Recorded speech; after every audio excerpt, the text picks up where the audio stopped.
All right, go. Yeah, 5, 4, 3. That's tomorrow, and that is it. Yes, 5, 4, 3. That's tomorrow, and that is it for us today. And we will leave you with a... I can't do it. We'll do it live. Okay. Go. We'll do it live. Fuck it. Do it live. I'll write it, and we'll do it live. Fucking thing sucks. 5, 4, 3. That's tomorrow, and that is it for us today. I'm Bill O'Reilly. Thanks again for watching. We'll leave you with Sting and a cut off his new album. Take it away.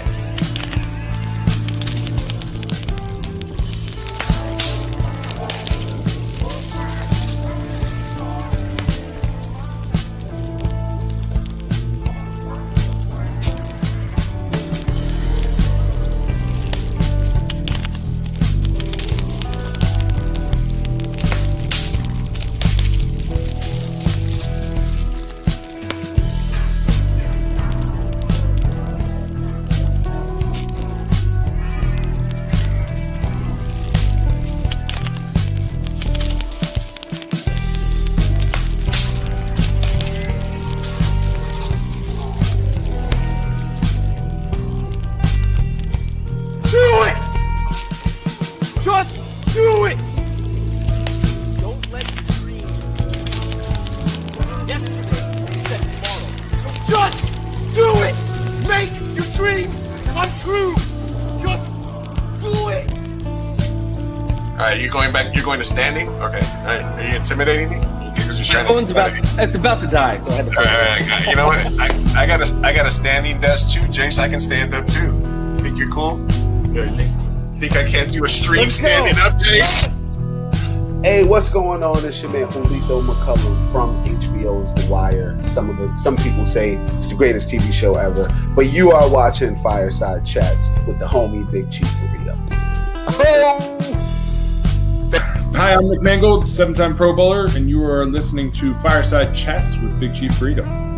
I appreciate your time, brother. Thank you very much for coming on the show today. The best of luck.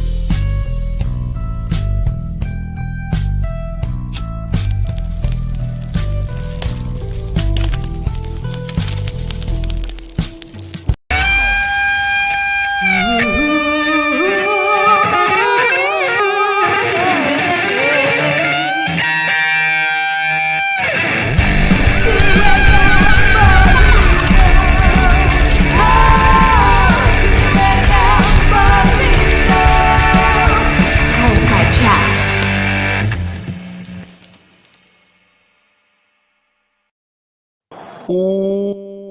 What is up, mi gente? Hola, mi gente. Not Fireside Chats. Welcome to Not Fireside Chats with Big Chief Yeah. Burrito. This is Mi Gente show dedicated to reacting to news and popular culture from a Latino perspective. Mhm. I like that show Yes, intro. sir. Short, succinct. I am Lou Martinez, aka Big Chief Burrito, live with you on a Monday, President's Day. It is, yeah. It feels like Sunday. It's great. That's Sofia Carrillo, my co-host, joining me. How you doing today? Hello, I'm doing well. How are you? Excelente. Excelente. Oh, good. Excelente for mi gente. Had one extra day to prep. We're going to be talking about what's going on in the news recently, and obviously what are the hot topics coming up for us in the next hour or and a half, or 2.5 2 hours, hours? 2.5 hours. Hours. We try to keep it at around 90 minutes for the pod, but it's just literally impossible. I do want to start off thanking our don't want to get too ahead of ourselves, and thank our sponsors. The Mi Gente Show podcast, Mi Gentex, rejected name, is sponsored by Mestizo.coffee. Mestizo.coffee, top shelf Mexican flow, LatinX origin, single origin, certified fair fades, organic single origin coffee, as good or better. That's what I'm drinking right now, actually, with a little heavy cream and a little stevia. Yes. It's what allows me to talk for 2.5 hours. Right. Nah, you can do that all on your own. Let's be proud honest. sponsor. Proud sponsor of the show, the Route 66. They got the caramel, they got the black love, they got the 420 in one tonic, the Colombian one that's my favorite so far. So Mm, check them out, Mestizo da Coffee. Use code Big Chief, 10% off any coffee or even merchandise, because they also have a shop. They have gear. yes. They have it's mostly, this is the one that I drink, the tonic, the 420 in one Colombian 420. single origin one. They also Mm, have coffee stuff. They have hoodies. They have this Mexican coffee jersey. I mean hoodie. They have all kinds of cool stuff. 10% off. Just use the code Big Chief for all our viewers and all our listeners. Check it out. I also wanted to shout out something that's coming up. I know we're going to do a couple more episodes and then we're going to take a little 2 to 3 weeks off. This is a mhm. new endeavor me and Sofia doing, but I am also a guest curator, guest programmer for the San Diego Latino Film Festival, 29th Yes. edition. We were lucky enough to exhibit, I think, in the 24th or 25th, Slapworthy, and we Yeah. had the Bicycle Thief was part of 2 years ago 2 years ago, yeah. as well. But I have been honored to be asked to be a curator for this year. It entailed me watching hundreds of short and feature length films, including a selection of shorts that I curated with a comedic showcase. And although we don't know exact dates yet, it will be held at Mission Valley, Westfield, Mission Valley, San Diego, from March 10th to the 20th. There'll be an opening night party on the 10th, and our comedy showcases will stream virtually as well as live and in person on March the 20th. And I believe we're actually opening and closing the festival. So one of our comedy showcases is going to be the first either opening night or the opening Saturday, and our other comedy showcase is going to play on the closing Sunday, and then our features all be playing throughout the festival. But it's got a lot of cool stuff, a lot of films that I'm excited about. They are the comedy blocks, the Hay que Reírse comedy block with Noche del Yes. Infierno, which is a cool film. Um, all these are there. A local artist from Los Angeles, Analina Monaco, who had on the pod. She's got a movie called Lola's Journey that is incredible. Local Jordan Jacobo and their crew. Um, Oh, Jordan. Actually, I misspelled this as Michael Foster, not Forster. There's a lot of cool movies in this, and then another few films: Pulp Fiction by Mark Atkinson and Tony Olmos, Life Very After cool. Death by Marco Gonzalez, local director. So these are the comedy shorts that I curated for this year. I'm very proud that I've done that. So go to the San Diego Latinos or SD Latino Film, and you can get tickets. Or I will be hopefully giving away tickets and passes on the stream at some point. But wanted to shout out the festival. I got to see how the sausage was made, so to speak, and got to go behind the curtain to hang out with the wizard. And I do have a newfound respect for how tough it is to curate a festival. As I switch you around here, Yeah. it is incredibly hard to curate a festival. It's incredibly hard to take. Literally, we had 700 submissions, and from all over the world, from all over Jesus. America. My showcase has films from Ecuador, from Mexico, from San Antonio, from LA, from Peru, from Colombia, from all over the world. And I'm really proud of it. So hopefully you guys can come out if you're in San Diego, come out to one of the showcases and hang out. Or if if you can't make it, then there'll be virtual screenings as well. So Sophia, Yes. let's jump right Let's into it. just jump into it. Yes. Thanks for tuning in, Clowny. So what's been going on with you? What you got? Any personal news? Anything happening? Mm, personal news. No, other than my sister's gender reveal, Hmm. it's a girl. Brrr. Nice. Yeah. We are currently sending positive thoughts to the St. Louis, Missouri area. My brother's wife is in the hospital, and they're waiting to push out twins. So Oh, I am push gonna be. out. Well, I think they're gonna try to C-section. push out the first and then see how it goes and then go from there. Okay. I don't know. I don't Okay. understand the logistics or the semantics of how twins are born. I know that it's considered high risk and they have to Hmm. take a bunch of precautions and stuff like that. But yeah, currently sending positive thoughts, prayers, etc. Yes. to that area, as I will be hopefully. And then I'm hoping, and it's probably a good chance that she's not going to have them tonight. She's probably going to have them tomorrow, and that means that the twins will be born on 2/22/2022. Oh, whoa, that's true. Oh, fuck, I hope that happens. Right? That's a pretty good day to be born as a twin, She right? needs to hold him in. She needs to do She needs to Kegels, hold, just holding it, hold. Hold. 2/22/2022 And then, would be their yeah, birthday fuck, that's a kick-ass birthday. Oh my god. for twins. Mm-hmm. So positive energy heading out that way to my brother. I know they're probably Yes. they've been at the hospital since midnight yesterday, so I doubt that they're tuning Oof. in. They're just sitting there Oh waiting, yeah. and all that good stuff. But I did want to jump into a couple of things with you, Yeah. that we talked about. But I also have Rosa coming in, so let's avoid some of the what was the stuff that we were going to say? The There were so so- many. There was a Game of Thrones was one of them, and then the okay, Marvel that's girl. that we can do that in 5 minutes. It's We been long enough. cannot. No, we It's been can't. long Okay. enough. Let's do 5 minutes on Game of Thrones.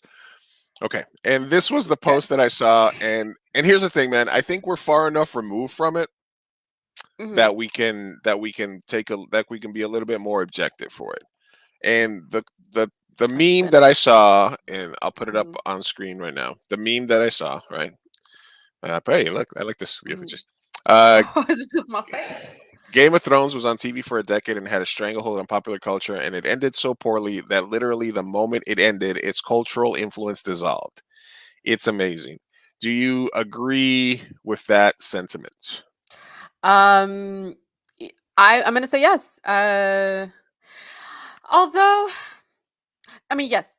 Short answer is definitely it's. I don't know that it was due to it sucking though. I think it was just it's what happens when shows end. How I Met Your Mother had the same impact. Uh, and then Breaking Bad. I actually just started watching that, and I had forgotten how much of a you know cult classic that was as well. So I don't know that it was because it sucked as much as it was because it just ended. Um, but yeah, it did suck. It was the last season was just terrible. Right, but don't you What do you feel think? the well? Okay, you brought Breaking Bad. Breaking Bad Hmm. ended and it was culturally significant, but then when people found out that Better Call Saul was happening or that the El Camino movie was happening, Hmm. people were excited about that. There's That's like true. there's two or three Game of Thrones prequels happening in the works, Hmm. and none of them is getting like tons of like press, or like this is from the Free Folk Reddit, which is where we would get I love free folk. a bunch of like spoilers and stuff back in Yes. the days and stuff like that. Hmm. And basically all the posts here and now are just about how much the show, just how horrible it was. Have you Okay, Hmm. The Sopranos I periodically rewatch. I rewatched Breaking Bad once since it ended, and I haven't and other great shows like I haven't rewatched BoJack yet because I want to give it a little bit more time. Orange is the New Okay. Black I never rewatch. Sons of Anarchy I never rewatch. If a show ends poorly, like Sons of Anarchy, like Hmm. Dexter, like Game of Thrones, I very rarely go back and rewatch it. But if a Right. show ends on a high note, or if a show is basically almost perfect from beginning to end, like The Sopranos, The Wire, other shows like that, it's a lot easier. So I do think Hmm. that part of it is that it's over, but it crashed so bad. I mean, the It's first so bad. 5 seasons were like dun, dun, dun, dun, dun, dun, dun, Yeah. dun, dun, Yeah. and then the last two were like we were apologists for it. We were like, oh yeah, it's just I, they're just I was teleporting from here and there, and I and, was and angry. oh No, I resorted to I season starting season 4, I would argue. I would argue season 4, 5, and 6. Like the latter half was just terrible. Whenever they started going off book and then also started like getting different storylines that were slightly different than the books. So what I did to satiate my craving for Game of Thrones was I started reading the books, and then I mm, realized how shit the show was. Not as a whole. The first 3 seasons I'll say were very good.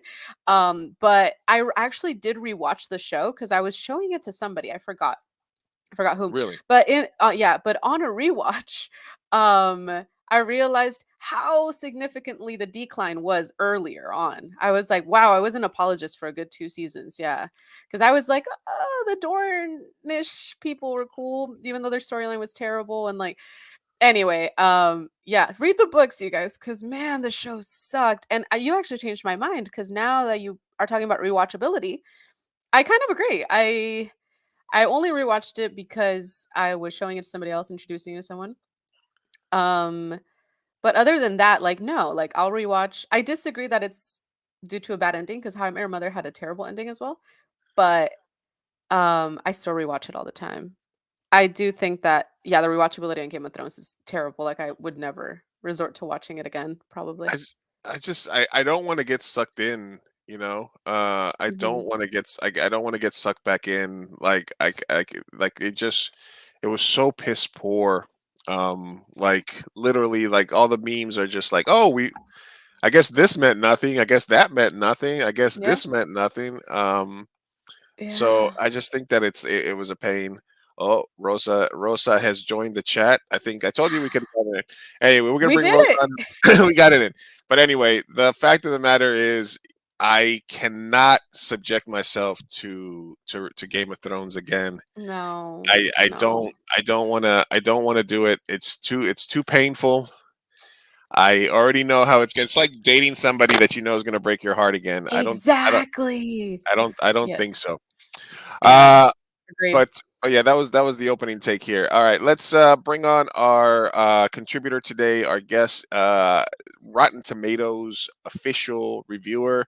One of the reasons that honestly, one of the reasons that I was inspired to do this second version of my pod, which is the Mi Gente show, was because of listening to Rosa's LatinX Lens, which is basically movie reviews and movie talk from a Latinx perspective. I was like, well, I, I think my podcast is, Fireside Chats is more like open forum, me talking to people, all walks of life. And I think our podcast, Sofia, the Mi Hmm. Gente show, is more focused, is more niche towards that. And Yeah. so Rosa's pod is one of the ones that really inspired that and made me think that. So, and she's often been, she thinks she might be the record besides you, the person that's been on with us the most. And she made some time out of her busy Yes. uh, film critic. She's a scientist. She does all. She's like basically like Spider-Man. Oh my So gosh. she's like Spider-Man, but make it a film critic. So let's bring on Rosa. She's sitting there waiting for us. Yes. Hello. Hi, Rosa. How are Hi. you?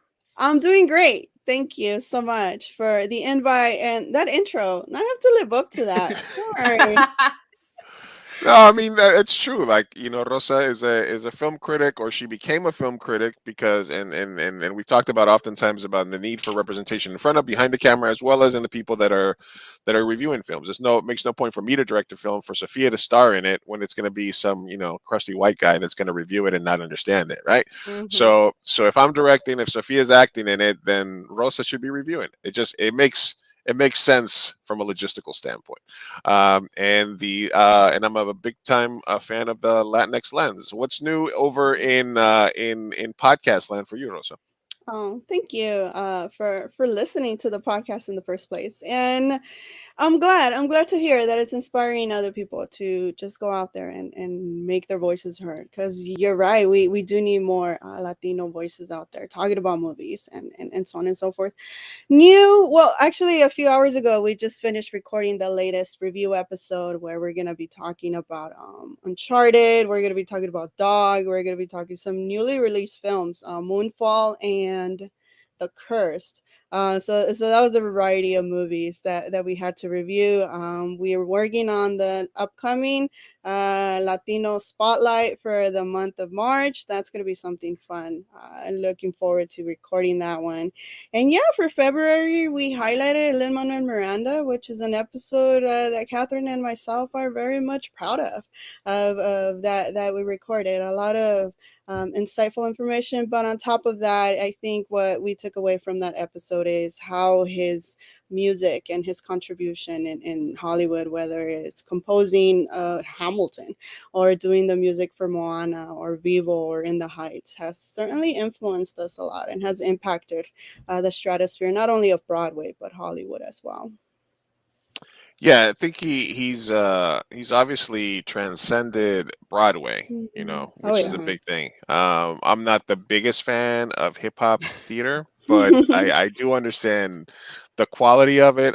Me and Sophia talked a little bit about Encanto on one of our first shows. Mhm. My thought on it was that I felt that he did a great job on it, but it felt to me like it could have been a number of it. It could have been Peru, it could have been Brazil, it could have Mhm. been a number of different countries, and I compared it to Coco in as much as I really felt that Coco did a better job of connecting with the roots of Mexican culture and the traditions better than Encanto did. Mhm. But all in all, I don't think I'm not going to say it's bad for the Colombian culture. I'm going to say I'm happy that it was made. I'm happy that it was represented. Yeah. Do you sort of feel similarly about it, or specifically about that film, Rosa? But Encanto, yes, it does not have that same feel that Coco did. Coco, yeah, it has those roots to Oh yeah. Mexico, and there's definitely a difference. I think it was supposed to be in another country, if I'm not mistaken. Really, they did the switcheroo. Yeah, yeah, I think it was. I'm not entirely sure if it was Brazil or another country before it went to What? Colombia. I did not know Yeah, that. yeah. Huh. So Wha- it makes sense that it Okay, feels that then way then because that's feel yeah, it. yeah. Were they Mhm. gonna do like the generic Latin country from like Suicide Squad, where it was like they sell empanadas and they're sort of light skinned, and Yeah. it's kind of like an Argentina Paraguay hybrid, just Yes. generic Latino country, right? Yeah, Mhm. you have like Brazilian actors and Mexican actors all blended in together. Yeah. It Mhm. was just like they call them Latinx. Do you think that Lin Manuel will win his EGOT this year? I He's on the hope short so. list to become an EGOT winner, but he goes up against some very powerful songs. He's Yeah. going up against Whew. Billie Eilish, Beyonce. He's going up against Billie Eilish and Beyonce to get his EGOT. Oh. You know what? I think I'm making the bold choice and I'm saying yes, he's gonna win it because I think he's been more on the mainstream, not only because of the Song of Encanto, but he also directed Tick Tick Boom.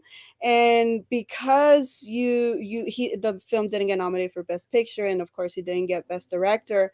And I think maybe they might try to compensate for the lack of love for the movie as well. So maybe that he might go. He might take it. I understand why a lot of people are going for Billie Eilish. I get it. It's the Bond song, and it's been on everybody's radar as well as Beyonce. I think Mhm. Beyonce, you can't truly count her out either. But I'm making the bold decision. I'm saying yes. He's gonna be a PGOT recipient, which he'll be like what, the third, fourth person ever to be a PGOT Yeah, isn't recipient. Rita Moreno is one of them as well, I think, She's right? EGOT. Yeah, She's EGOT? Oh, okay. yeah, Who are yeah. the What's other PGOT? PGOT? What's the other The PGOT? P is the Pulitzer Prize, which Pulitzer. is Oh, he has a yeah, Pulitzer? Pulitzer. Yeah, yeah, he already has I it. had Yeah, no idea. yeah. Where Huh. did what did he get his Emmy for? I want to say maybe Hamilton soundtrack. Mm. I'm not Well, no, entirely sure. well, Emmy's TV, right? That's what I was wondering. Like, was it? Yeah, Emmy's TV. Oh, maybe I have Uh, no idea. I don't know. Maybe Google. that's a question for the Googles. Yeah. Um, did you How did you feel about Tick Tick Boom? I liked it. I'm not the biggest theater person or Broadway person, so I some of the homages to theater legends that were in the film went completely over my head. But in general, I think for a directorial debut, it was pretty darn good. I think Andrew Garfield certainly earned that nomination for Best Actor. Do you Yeah, I think he'll don't. win? Oh no, he's No, not definitely winning. not. Right? No, Yeah. no, no. I doubt in it. in in previous years, and I'm 2 for 2 on my Super Oscar locks, and my Super Oscar locks for the last couple of years, like literally, like bet the house. Like I think it was 2 years ago or last year where I said literally the sound of music cannot lose the sound category. It's in the title. Was it Yeah. called the sound of music? No, it was the sound of metal. The sound of metal. The sound of Oh, metal. yeah. Oh Mhm. yeah, yeah. I About was the like, the what? death about the death. Yeah, Sound of Music Mhm. was about the Yeah. not the Nazi What year musical. is this? The one about the The guy remake. yeah, the remake. Yo, I Yeah. must have missed that one. And then the other lock in the last couple of years was Brad Pitt for Best Supporting. Right. right? Mhm. So I mean, that's like the lock. If you had to pick one category, one that's going to win for sure, that you have to bet your house on, what do you think? Ooh. Mm. I want to say, oh man, I want to say, oh man, I don't know. Lock. It's a hard It, year, huh? Do you have one, Sophia? it's Have you, tough. from what I know, you've been catching up on movies. Is there one that stuck you as the most? Like I almost want to say like Kristen Stewart for Spencer, Spencer. maybe. Like Do you I think she think has she. it? I don't know what I said about God, I hope Spencer was so. that it reminds me a ton of Jackie with Yeah. Natalie Portman Isn't it the same director? Yeah, Pablo and Larraín. Mhm. Mhm. and I obviously, well, for obvious reasons, and I thought that it was in a just the movie is mostly her, and Mhm. and her reacting to stuff and things like Yeah. that. So if I mean, she's up against Penelope and Parallel Mothers, which I didn't find particularly interesting. Nicole Kidman and Being the Mm, Ricardos has like a lot of backlash against it. And then Jessica Chastain, Olivia Colman's won before, right? She won for Yeah. when she played the Queen, and Jessica Chastain. I don't know if she can get past the Sorkinism, then I think she has a shot. But but we'll see. What do you Mhm. think? mhm. I think that one actually is, I would bet it's for Chastain. I don't think Kristen Stewart's Really? it's gonna get it. I think Oh, Chastain has been overdue. Olivia Colman, yeah, she already won it, but after what happened with Frances McDormand, I don't feel safe making that statement of she already won. does Jessica Uh, Chastain have an no, Oscar? She's no, never won. never. What Mm-mm. are your thoughts on winning an Oscar for like Leonardo DiCaprio? So people that are overdue that don't win it for what they should have won it, but they win it later on. What do you think about that? You know what? I don't mind it if they deserve it. If they're Mm. winning it for a character that deserves it, then I particularly don't mind it. I think Chastain, what she does in the eyes of Tammy Faye, I mean, she does transform herself. Some of the makeup does look a bit ridiculous, but I think the acting it's completely different from what I've seen her in other movies. So to me, if I were to put my bet on it, I would put it on Chastain. And going back to what you were asking of a certain lock, I think in the acting category, I think Ariana DeBose for West Side Story for supporting actress, it's an absolute lock. I think she already has it in the bag. Yeah, usually it's something like sound or supporting actor that can really like, because I Hmm. like I literally there was no way Brad Pitt was not going to win Best Supporting Actor. Like it was just like Yeah. they're gonna give it to him, and I think that there's similar. I do agree. I think the Ariana DeBose for West Side Story could be, as long as they don't give it to Kirsten Dunst. I'll be I'll be I'll be I'll be fine. Wow, you really did not like her performance. I just didn't like them. I didn't like the movie. Uh, moving on. Okay. Moving on. Well, we'll get to the dog movie momentarily. Are we But going by category? Kenneth Branagh has become the first person to be nominated in 7 separate Oscar categories. He's been nominated as a director, as a producer, as a writer, as an actor, and he's joining a bunch of people that have only been nominated in all major categories. What did you think about Belfast, for example? I didn't like it. No, it's not that I didn't like it. I just didn't love it like everybody else is loving it. I think very similar to Cuarón's Roma. It's not no different, just different location. And I wasn't the biggest fan of Roma either. So Oh, yeah, thank I think it God. was I thought I was the okay. only one. Yeah, no, you're not. I got a lot of backlash when I Oh admitted God. that. They're like, oh, don't even get me started. But Mhm. you know what? I think it's an okay movie. It's nothing all like spectacular or anything like that. At the end of the day, I don't even know if it's gonna walk away with anything. He's certainly not winning director. I think that's for Jane Campion, but the fact that he's been nominated these many times, and I don't think he's ever won an Academy Award, has he? Didn't he? I think he didn't he win for The space one? No. Did he win for uh, that one? and if he didn't No. win for I mean, I thought maybe No. he won for Hamlet back in the day, like in the Oh, in okay. in the in the in the as we talk. Mhm. Excuse me. Um, but no, so on Belfast, I do think that Roma is a great comparison, not only in the aesthetic, but in the slice of life, and then the sort Yeah. of recreating um, a period piece and sort of recapturing some events that were kind of shaping that country's history, like the student riots and revolution and protests in Mexico, as well as the issues in Belfast in the 60s. I just felt like it towed the line, like it tried to be like sort of a little too funny, like it was trying to be too light, and then there were some dark elements, and then you just kind of didn't. You know what? I'm gonna say it. I'm a little underwhelmed by the. Do you feel that this is an overall weak year for nominees and categories? Like, I don't feel like it's a year where it's like, oh my god, well, who are they gonna pick? All these movies are so good. I feel like I'm not even whelmed. I want to be whelmed. I'm like I'm undercooked on this year. Yep. There hasn't been a movie that just like, you know. What's your favorite movie of that you saw last year? I'm just curious too. Um, Or if I'm what movie would you have liked to see get recognized by the Academy? I was looking at sort of at some of that as well. Some of the biggest snubs I thought I saw were Passing, Mm. Titan, Annette, Mass, Red Rocket, The Last Duel, and The Heights. The Green Knight I thought was pretty good. The Card Counter, even though your boyfriend's in it, I wasn't necessarily too whelmed with that one. I felt it was kind of a Who's your weird boyfriend? movie. Oscar Isaac Hernández Estrada. Oh, Oscar Isaac. Yes. It took me a second.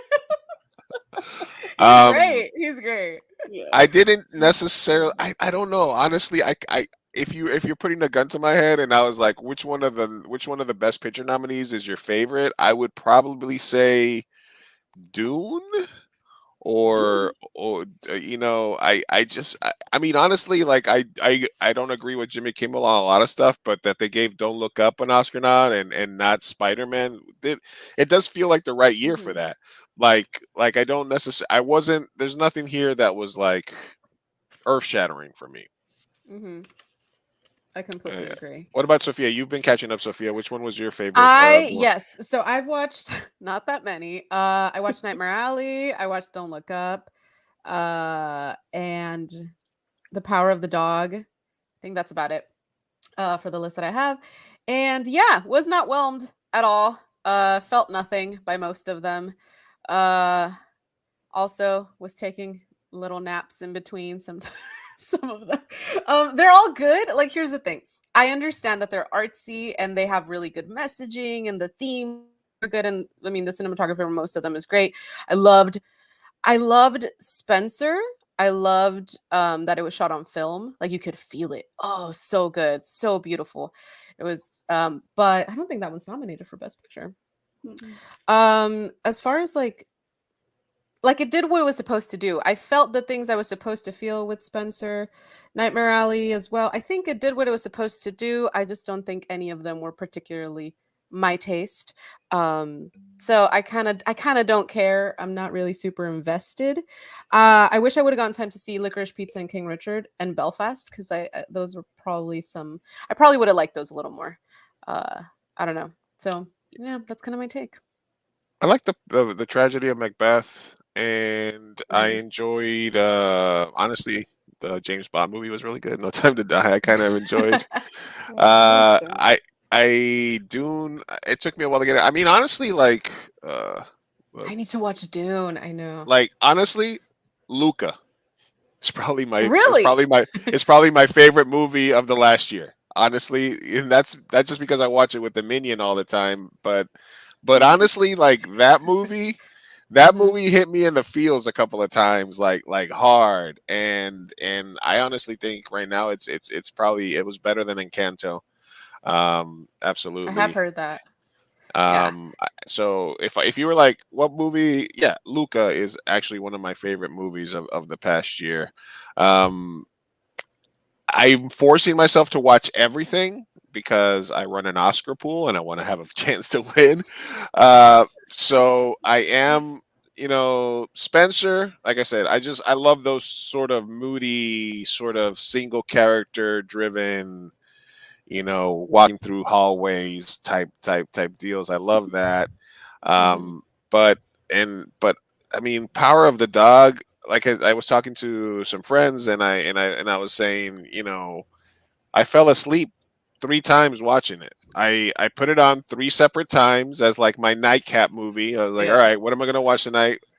And usually, what will happen with a nightcap movie is either I'll be enthralled and I'll just have to sit here and keep watching it, and I'll just sit up and watch it, and then I'll put something else on that I know will help me fall asleep, or it'll make me fall asleep.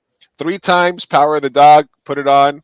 3 times, hung. I didn't even get to nothing. I didn't even get to the grooming. It was right away, like right away. Boom. Oh no, Um, you missed the grooming. Oh no. then I put it on with no sound on as I was Mm. working. I had it on here on my big screen on Netflix. I Mhm. had it on no sound, and I was just sort of multitasking, working, doing things on my computer, and I just kept looking over, like, and the cinematography sucked me in. The cinematography of that movie is exquisite. The framing, the composition of the shots. It is a master doing a lot with very little story. Is my thoughts on the Power of the Dog. It is Mm. masterfully done from a technical standpoint, from a storytelling. It's beautiful. Like, it definitely deserves, in my opinion, even though they didn't nominate some other really cool movies for cinematography.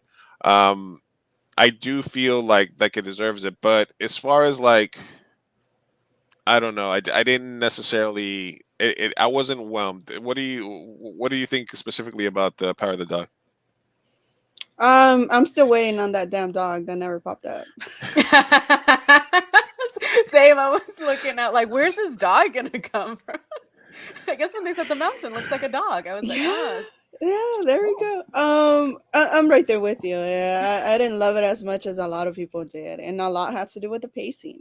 You do have to be in the right mindset with a lot of these movies, like even Licorice Pizza. I wasn't particularly. I think it's my least favorite of the Best Picture nominees. But I know I'm very much in the minority. Out of the 10 that were nominated, my favorite is King Richard, followed by Coda.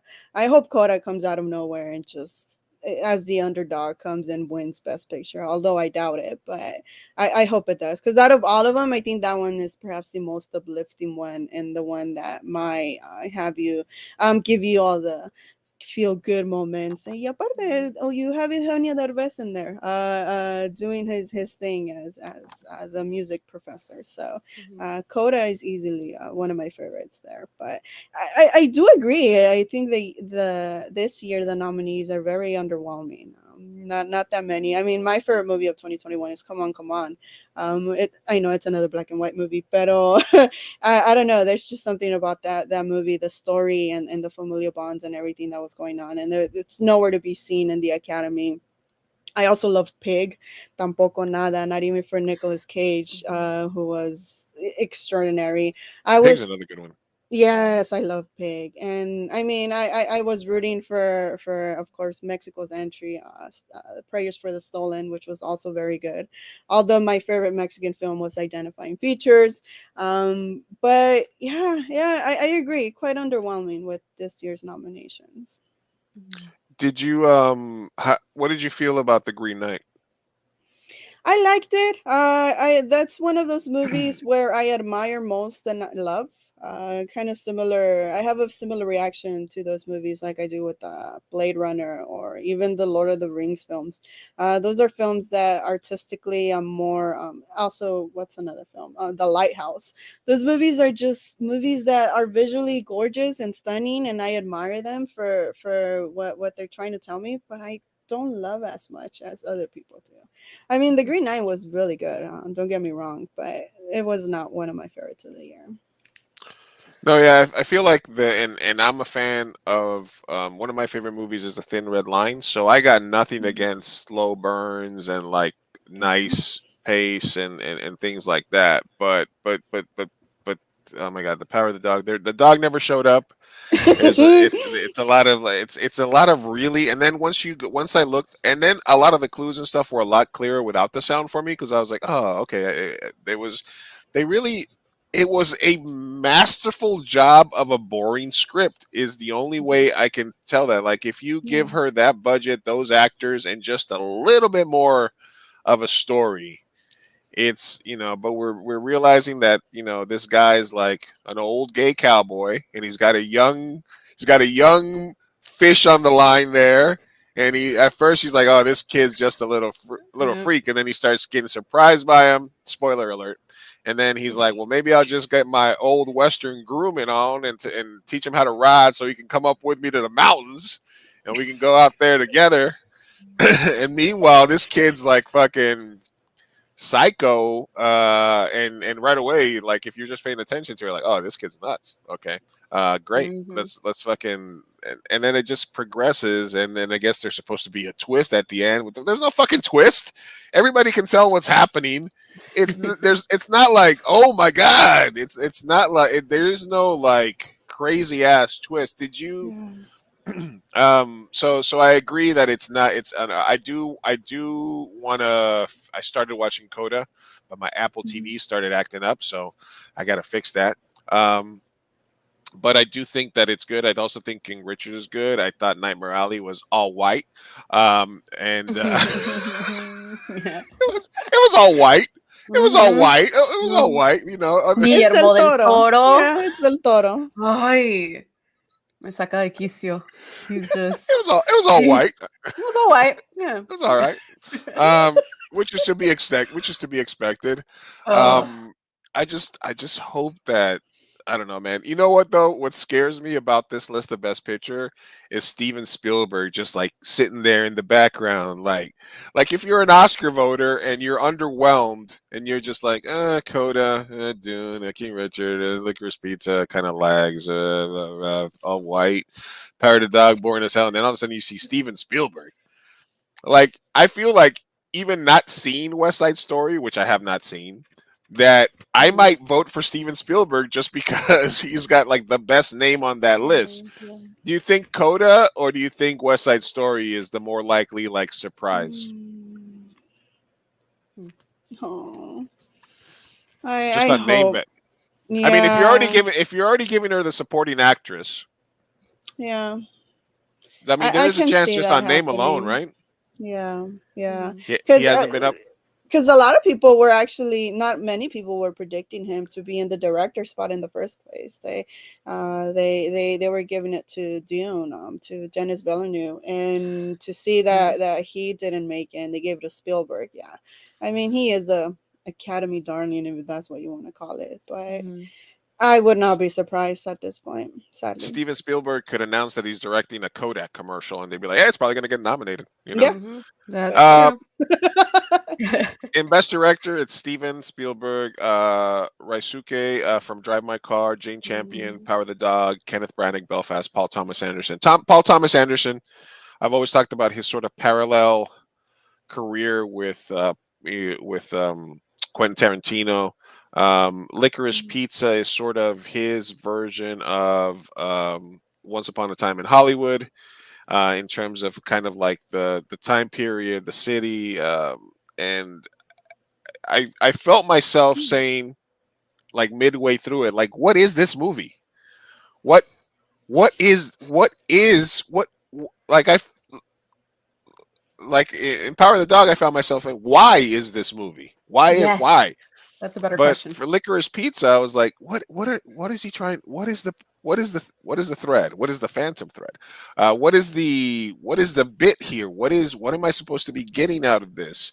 I do feel like that a lot of the quote unquote controversy was a little bit like overblown. This really feels like, hey, what's up, Oscar? I really feel like a lot of it was overblown. Like, people were saying like, oh, it's like a pedophiliac relationship, and she's 20 something and he's 15, and I'm like, and then I got the bit with the Japanese thing. It was like, okay, but it was literally like 30 seconds of the movie. So it felt like, I don't know. Did it feel just disjointed to you, Rosa, or what was your main issue with it? Yeah, the same question. Like, what is this? And it's obviously not for me. And the fact that yeah, I was trying to figure out why, why is the movie and where, like, where is this taking me? Why do I need to watch this? What am I gonna take from this? And I took nothing from it, which is probably why it's my least favorite movie of the Best Picture nominees. Mm. I do feel like it was. I do feel like it was. Well, I mean, he's Paul fucking Thomas Anderson. He's a master at his craft, so he gets to do whatever he wants. But I feel like some of these directors in their later years are suffering from having too much power. They Mhm. nobody's pushing back on them. They're just like, yeah, I'm gonna make this little meandering 2.5 hour movie about this 15-year-old kid that's obsessed with this 25-year-old, and he sells mattresses, and then Waterbeds. water beds, and we're just gonna, and there's, okay, all right, sure, yeah, sure, PTA. And I want to use Philip Seymour Hoffman's kid is in it, which is awesome. And there's a bunch of celebrity kids in the movie, which is weird.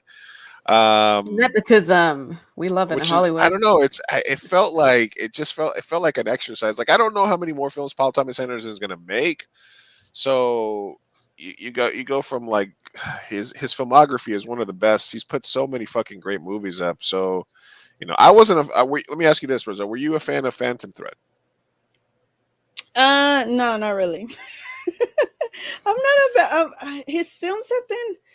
I think the one that I thought was okay, and perhaps the one I've liked the most is Boogie Nights. I'm not a big fan of his filmmaking.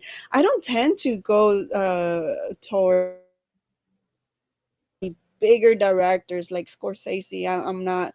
I'm not a big. Not, I don't want to say a big fan, but one to like glorify him or anything like that. Same with PTA, and then Tarantino as well. Mhm. I tend to have these minority opinions in terms of these big quote unquote great directors in Hollywood. But yeah, PTA is easily one of them that I'm not. So if I see his name attached to a project, I'm like, oh yeah, I'm gonna go watch it.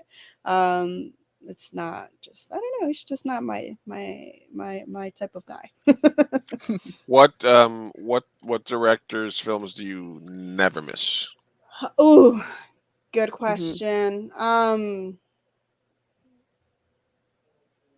I'm becoming a big fan of Edgar Wright. I think Edgar Wright is easily one of the good directors. If I want to go with someone who tends to have a name but isn't necessarily up there yet, I think Christopher Nolan. I love what Christopher Nolan does in a lot of his films. I love Tenet. I know a lot of people didn't love it. I've Mhm. seen that movie so many times, and the fact that I can see something new every single time I watch that film is just mind boggling to me. Um, How do who you think of else? Last Night in Soho? I loved it. I loved it. Even with that the quote unquote problematic third act, I absolutely loved it. The aesthetic, the music. And I think because Edgar Wright has this love for music, and you already know he's coming at this with he's such a nerd when it comes to filmmaking and when it comes to music, that you already know you're in for a good time when you go watching to watch his film. So I personally loved Last Night in Soho. I Mm. think that Baby Driver is one of the most underrated films of, like, the last 10 years as well. It was my favorite movie of It was 2017. great.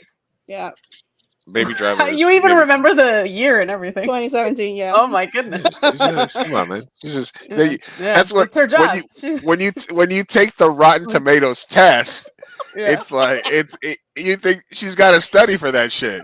She's like 2017. Oh, Seventeen. what Edgar Wright movie came out in 2017?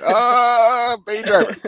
Um, Rosa, are you a score girl, or do you like needle drop sort of music in a film? Do you know what I mean by needle drop? Mm, Well, Edgar Wright's a needle drop. Baby Driver was a needle drop film, which means there's no necessary score written for the screen. It's just specific songs that are going to be, like, guy from Guardians of the Galaxy, also a lot of needle. Those are sort of needle James drop, Gunn. Yeah. needle drop sort of movies, needle drop directors versus you know just a score driven film. Do you have a Hmm. preference, or do you kind of depends on the director? I don't have a preference. I like both of them. Yeah. How about you, Sophia? Uh, I think it would depend. I think that there is a moment for a needle drop, but if every film starts to do that, I think it would I don't know, become obsolete at some point. So I do love me a good score. It just depends. Just depends, I guess. What about you? I love the needle You drop. like the I gotta needle say, drop? I Yeah, love you the needle do. drop. I think you know what the reason I love that is Brian writes a lot of films. Well, he when he writes his scripts, like the scripts that we have that aren't produced yet, he basically writes and adds the song that like he'll write a scene and he'll say, and it's a random ass song by some synth pop band that he knows or some shit like that's like you look it up and it's got like 800 views on YouTube. It's like a small time song, but it's like an indie artist thing, and he'll say this song starts playing at this moment in the scene and stuff like that. So we write a lot of needle drop type stuff. um in my other stuff, I do work with Kurt and other people that write scores for us and write music and stuff like that. So I like a mix. I do think Mhm. that the needle drop is cool, but I do agree that it can, if everybody was just needle dropping, Mhm. It would become weird. It'd be weird. I yeah, don't think we like would like it or respect it. Scorsese's a mix because he'll do a score through the film, but then he'll have these iconic scenes that you just immediately associate with, like Vietnam era music. Like you can't think of some of his movies without the long dissolves and the very poignant, very specific like music soundtrack that he chooses. So Mhm. so I like a good mix. I li- but I definitely agree with Edward Wright. I do definitely think that. I mean, can you can you speak a little bit about like the as a film critic, you have to watch some of these movies. Sometimes you watch them before people. Sometimes you watch them after people have watched them. Mhm. There's this sort of pre-outrage there's this pre-outrage thing cycle that happens on a lot of movies. I mean, literally the Japanese stuff it's obviously in bad taste, and it's the movie works without those characters in it. There's just a character in Licorice Pizza that just has a Yeah. Japanese wife, and sort of when he talks to her like in a very mocking accent. Mhm. And then there's a sort of thing where people hear about something in a movie, or it just sort of gets out that this is like, I feel like a lot of people that were having issues about Licorice Pizza just found out that there was an age difference between the main characters and just immediate were like, nope, not gonna stand with me. I'm gonna make sure everybody knows that I don't like this, even though Yeah. I haven't seen it. When you go watch a movie like that, what do you have to do to sort of make yourself not be affected by what other people or what like the pre outrage is about something? Mhm. It's interesting because that's where like the early screeners come into play. If you don't get access to a screening and you have to wait for the wide release and you have to go watch the films, like I did not long ago. I have to go to the movie theater and watch them. um it's hard, and that's when you try to, it's stupid, I know, but like mute certain words, mute certain on Twitter, because that's where I'm most at, where I spend most of the time. It's on Twitter, so just mute certain words and try not to be influenced by a lot of the comments that go out there. And yeah, it's hard. It's really hard because you, as a critic, although right now it's not as bad as it would have been a couple of months ago, because that right now at this moment as I'm sitting here talking to you guys, I can give two shits what people think about what I review, or There what you go. There you go. judgment they have, or what, just whatever they think about me in terms of Rosa feeling a herself few. a little bit. I Yeah, like it. yeah. Because, like I said, a few weeks ago, like when Roma came out, I didn't want to be too vocal about it because I knew there was going to be some backlash. Same. you're Mexican American, you're supposed to like everything that Cuarón or Iñárritu or Del Toro do because you have to, otherwise you're betraying us or whatever.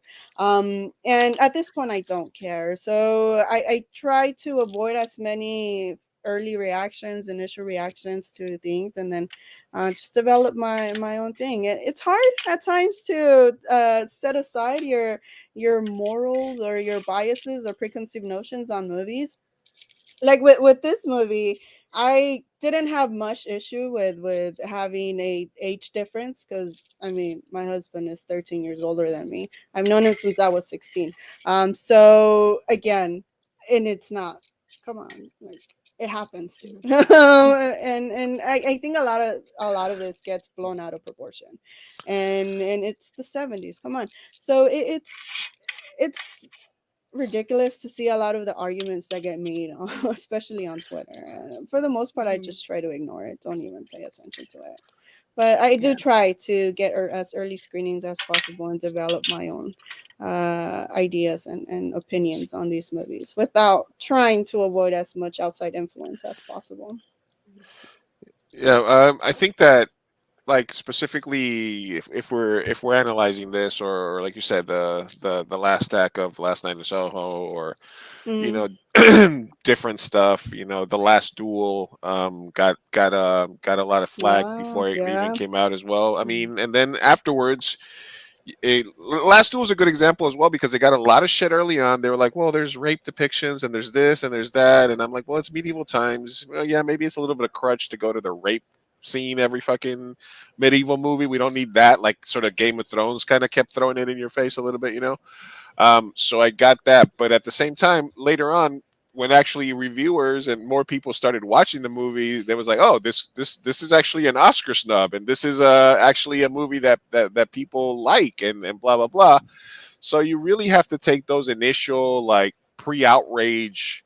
I think it's people trying to stay ahead of the curve and trying to be like first, like, I noticed it. I noticed that there was an issue, and I could have chosen to be offended or not offended, but I saw it, so I'm choosing to be offended Yep. because I want to be the first person to be able to say Paul Thomas Anderson is depicting a 10-year age difference in the 1970s, and it's a little too Yeah. much. We Sophia, your also thoughts? just live in a very reactionary culture. I mean, with Twitter Mhm. and just social media as a whole, I mean, I feel like we feel the need to publicize every single thought that we have, whether it's positive or negative, and it's likely, more likely than not going to be negative thoughts. It's going to be just like, oh, I hate that thing. Let me fucking put it on Twitter because everyone needs to know.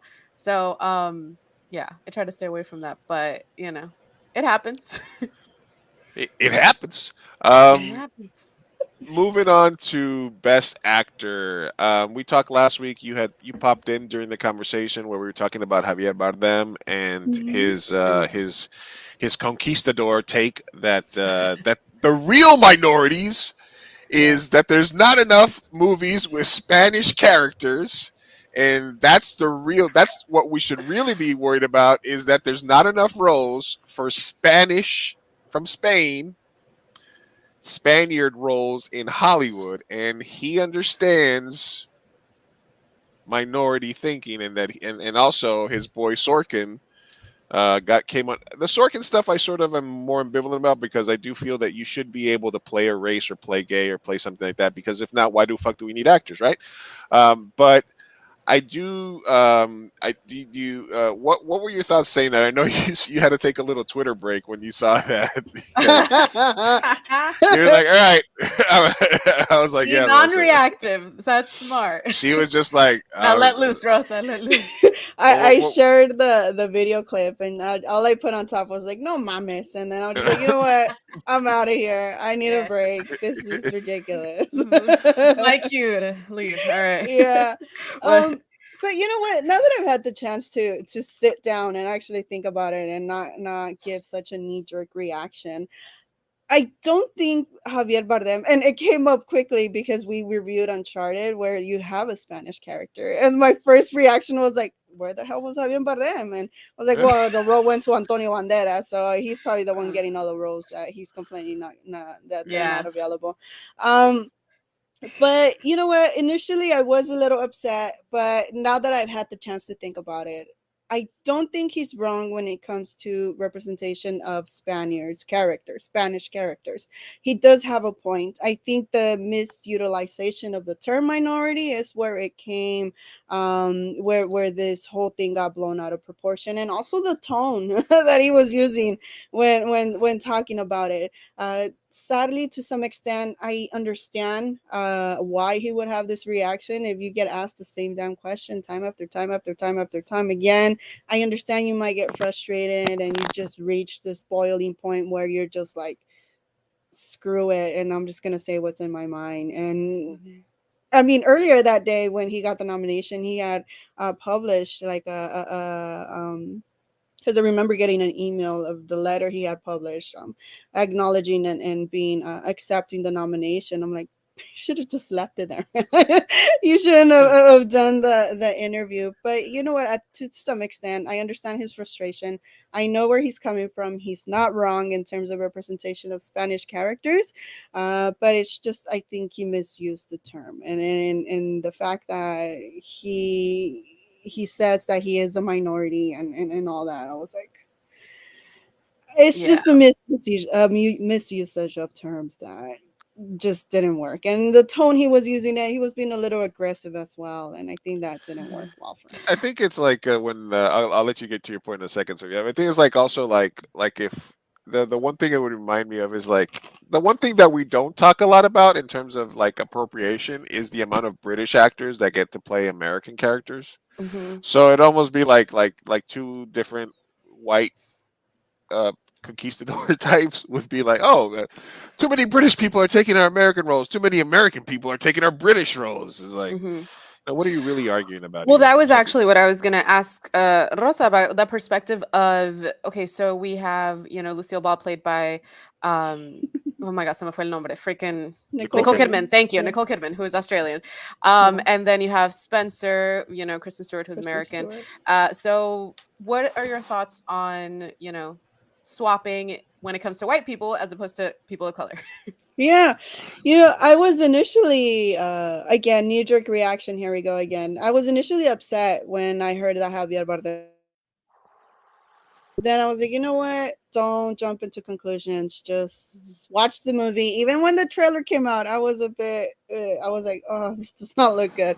But still, I watched the movie and I reserved my opinions because at the end of the day, yes, what is the job of an actor if it's not to play somebody a person is not? Otherwise, are you truly acting if all you're playing are characters? Like, and where do you extend, like where does this stop? Like, are mothers only allowed to play mothers in films? And are, if you don't have a kid, sorry, you can have this mother role because you don't know what, you can't play a mother Right. authentically because you Mhm. don't know what it's like to be a mother in Right. certain terms.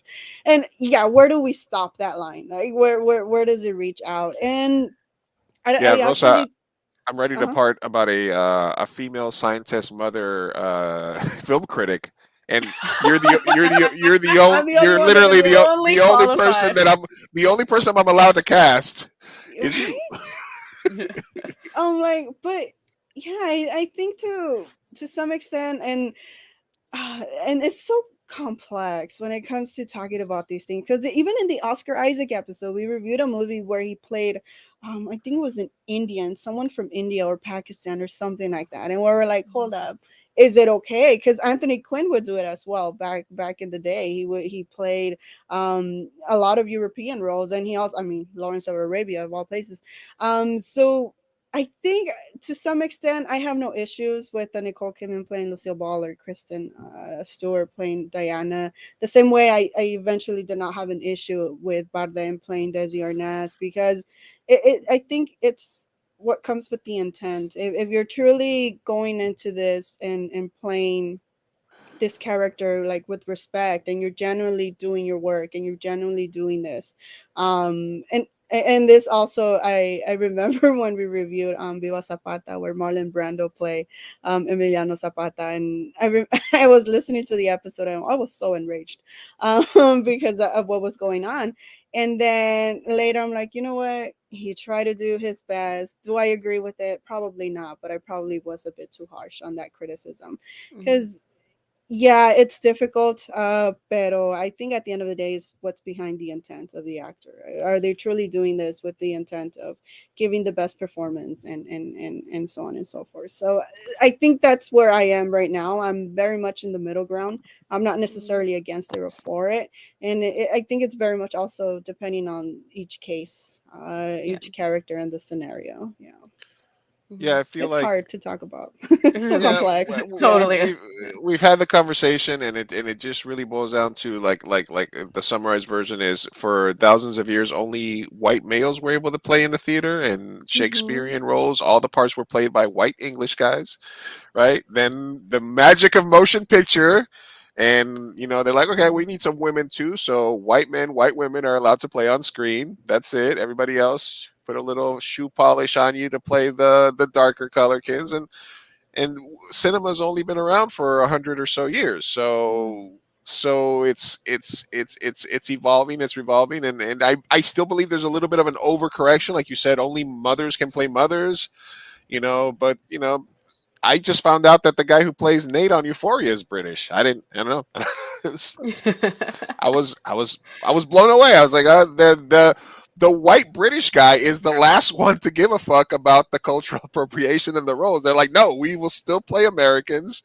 It's easier for the Brits to do an American accent than it is for Americans to do a British accent, apparently, because I don't see, I don't see them trying to get George Clooney to play James Bond, right? Like it doesn't make a lot of sense. But David Craig can, whatever, any British actor can play like almost any American role. So yeah, there's a bit of an overcorrection, but I think that it's just, if it's anything, it's for making up for all the fucking bullshit that we had to put through, and all the thousands and thousands and thousands of roles of brown people that were played by white people. So Mhm. so And I think that's why, I mean, in my humble opinion, why Hamilton was such a big deal, because you had all these people of color playing the founding fathers and the Schuyler sisters, and why it was such a big deal. When you watch of course it's on Disney Plus, when you go watch the taped Broadway play, and if you pause it, wherever you pause it, all you see are people of color telling this history, and it's being told through our perspective, which is why I think why Hamilton was such a big deal when it Mhm. came out. absolutely. What Yeah. what is your favorite not major category for the Oscars? Well, it depends on what's your definition of non-major, like just Well, like just like, best picture, actor, and all that. yeah, just outside of like the best actor, best supporting, best director, like Mhm. something that's a little deeper in the show.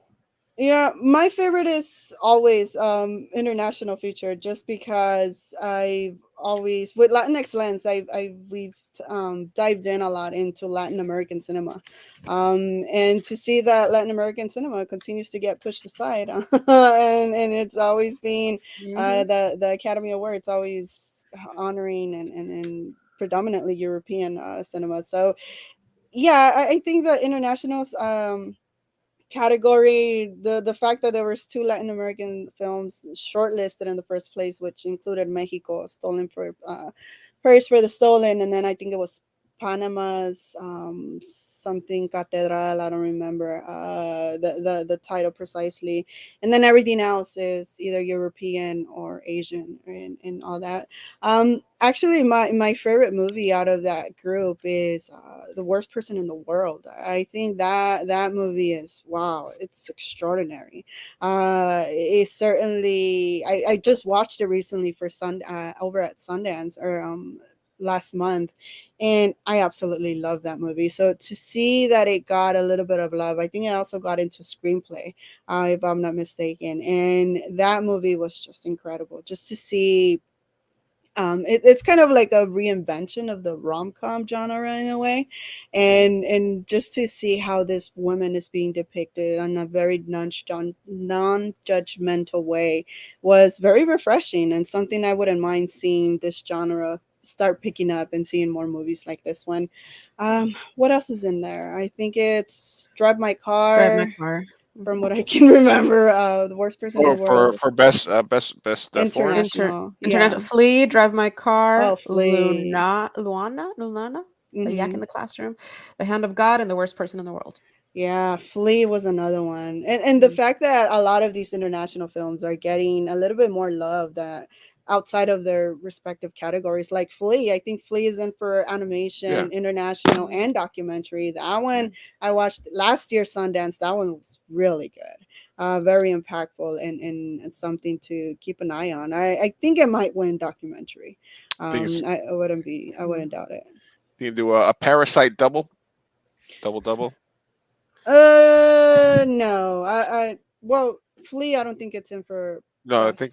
but I think it could win for like animated and the other one, right? Yeah, Mm-hmm. I think for international, I think Drive My Car is gonna get it, since that one is the one that went to Best Director and Best Picture as well. Yeah. So do you think Bardem for Best Actor, Andrew Garfield getting a lot of buzz for Tick Tick, Will Smith, obviously King Richard. Will Smith hasn't won one. Denzel is always popular, Yeah. and you can't go wrong doing Macbeth, right? I haven't seen the tragedy of Macbeth yet. I think that's one of the only films I haven't seen yet. But I think I wouldn't mind seeing Will Smith get it. Yeah, But that's what I was thinking. yeah, I think he might be the favorite here, but we'll see. I It's, wouldn't. that's kind of one of those. You've been around for a while. Let's give you the Oscar. Another one, right? Yeah. The Fresh Prince is coming. Is getting rebooted. Man, I gotta see this film. True. Yeah, Yeah. I wanted to get your take on Bardem's performance, all in all, just on being the Ricardos as a whole, I guess. And I hated being the Ricardos. Really? Okay. Yes, All right. I hate it with every inch of my soul. Which is why the documentary that's going to be coming out in March, directed by Amy Poehler. Once you guys watch that, if you watch Being the Ricardos, you'll completely understand why I hate Being the Ricardos. Although you know what, I'm not necessarily upset at the J.K. Simmons nomination for William Frawley. I think him and I forgot her name, who plays Ethel. They were great. Yeah, both of them were great. She got snubbed more than JK. She did. Yeah, absolutely really did. And them two certainly made it watchable. But other than that, Nicole Kidman, I hated her here too. And Javier Bardem, yeah, it didn't work for me. I understand that. I think it was the daughter, the one that said that they were able to capture the essence, and I get it. I get that part, but as a long-time Lucy fan and been following their trajectory, and I've seen every episode of I Love Lucy so many times, to see this was just atrocious. Yeah, along with the performances. Yeah. I was desperately trying to I talked to my fellow curators for the festival. I was like, can we get this documentary? And they're like, did it show at Sundance? They're like, yeah. And then the price went up. I was like, yeah. I was like, yeah, I guess. But we can still ask. That would be awesome. Yeah, I'm looking forward to it. I did not enjoy this organization of the Lucy and Ricky story. Obviously Rosa already knows I'm not a fan of Sorkin's repetitive sort of work, and he's very cliche dialogue. It's the pa, pa, pa, pa, pa, pa, pa, pa, pa. Then somebody says something out of the blue. Oh, did you know the cows can have 27 fucking, I don't know what the fuck, a cow really, and blah blah blah. And it's God, I get it.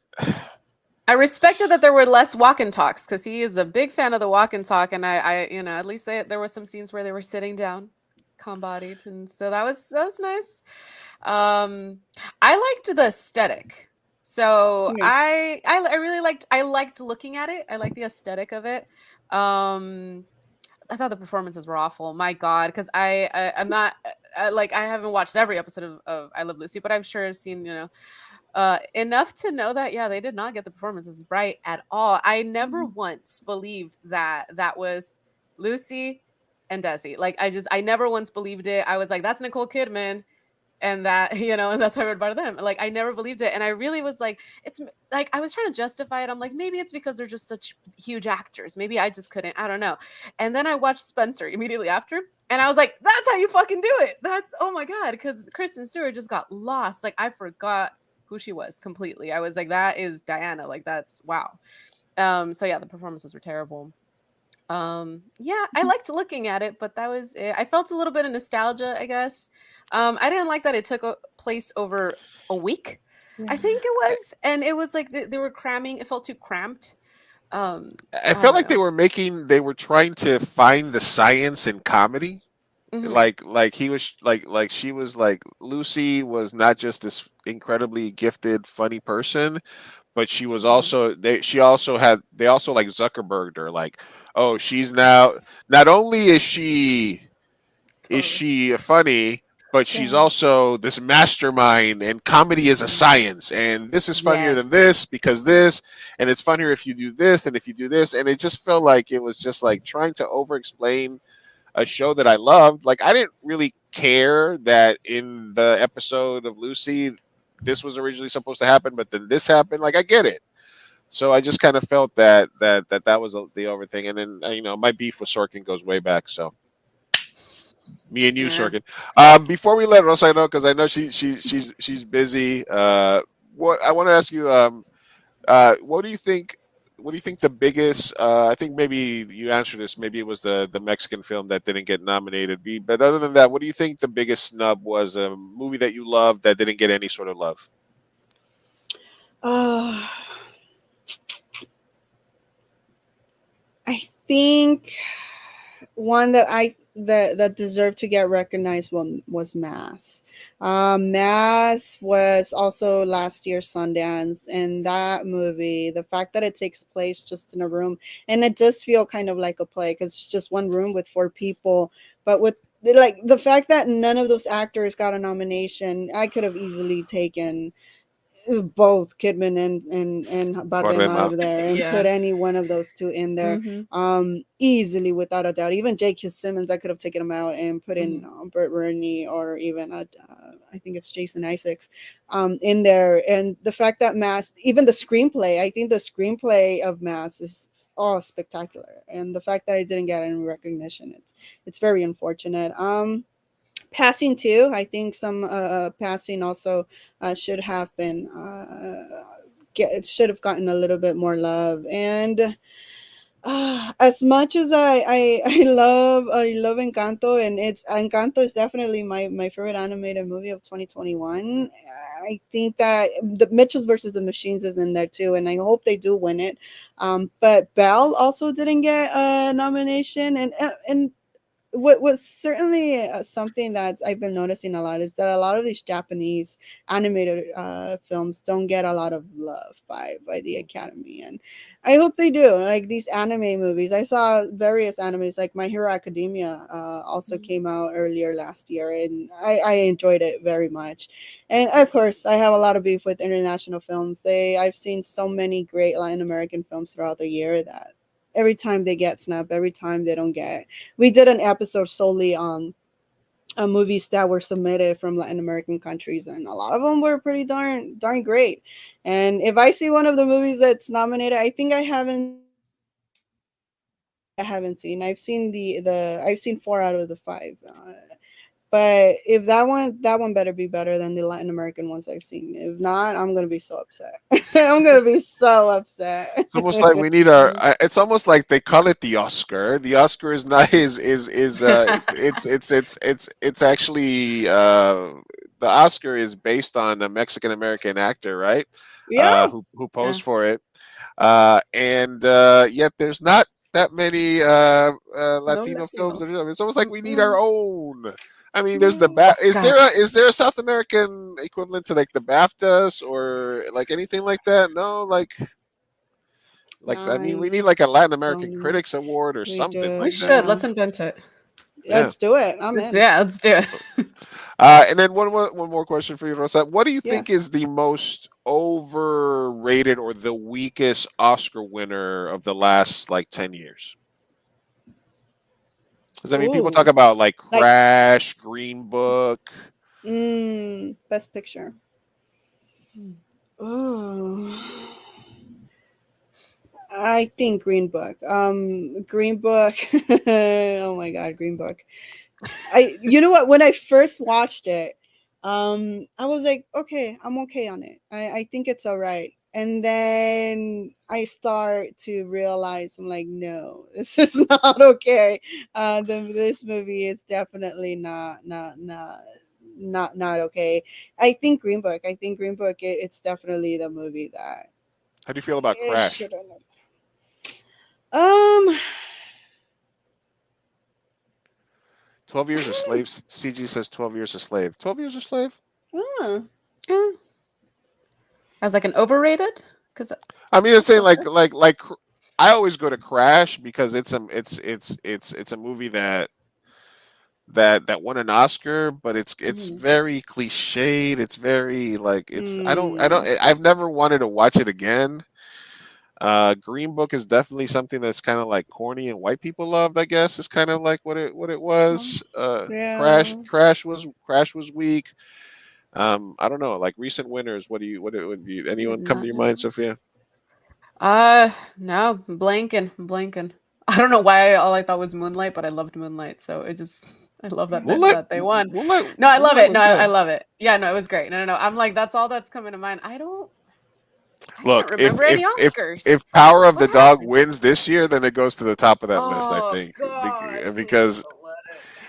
I don't know how it has how many times I don't know if Rosa would know this. How many times has the movie with the most nominations not won Best Oscar? Or is there a correlation between having the most nominations and also winning I don't even, I should have probably researched this ahead of time, but I don't know Yeah.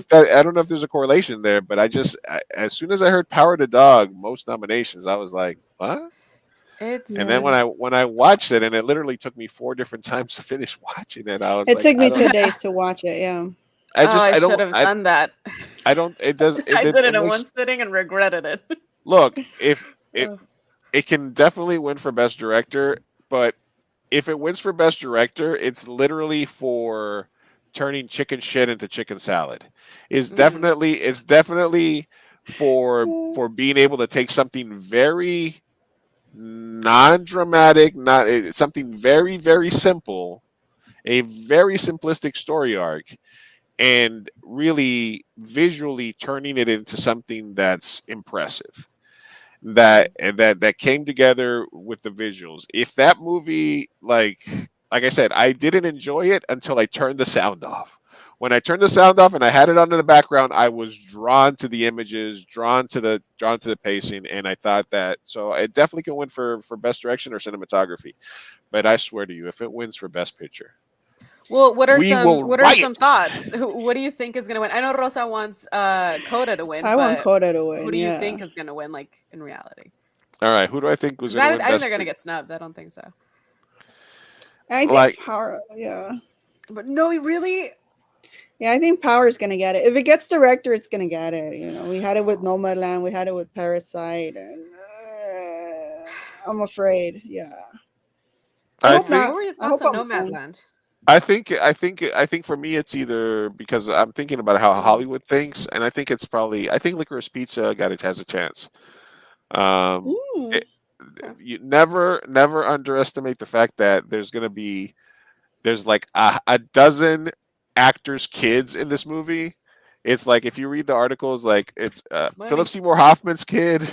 It's a bunch of like celebrities' kids are in the movie, and a lot of those people's dads and uncles are part of the academy. And Mhm. LA loves a story about itself. LA loves a story about itself. Paul Thomas Anderson is like a dude.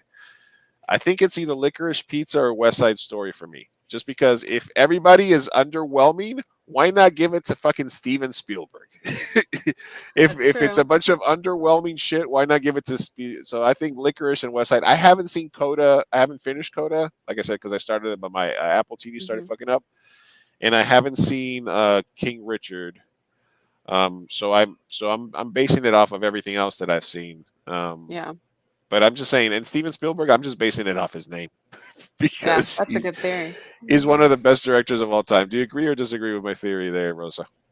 No, yeah, it makes sense. Oh gosh, if West Side Story wins, Oh no. my TV will be damaged, and I have to go buy out another one.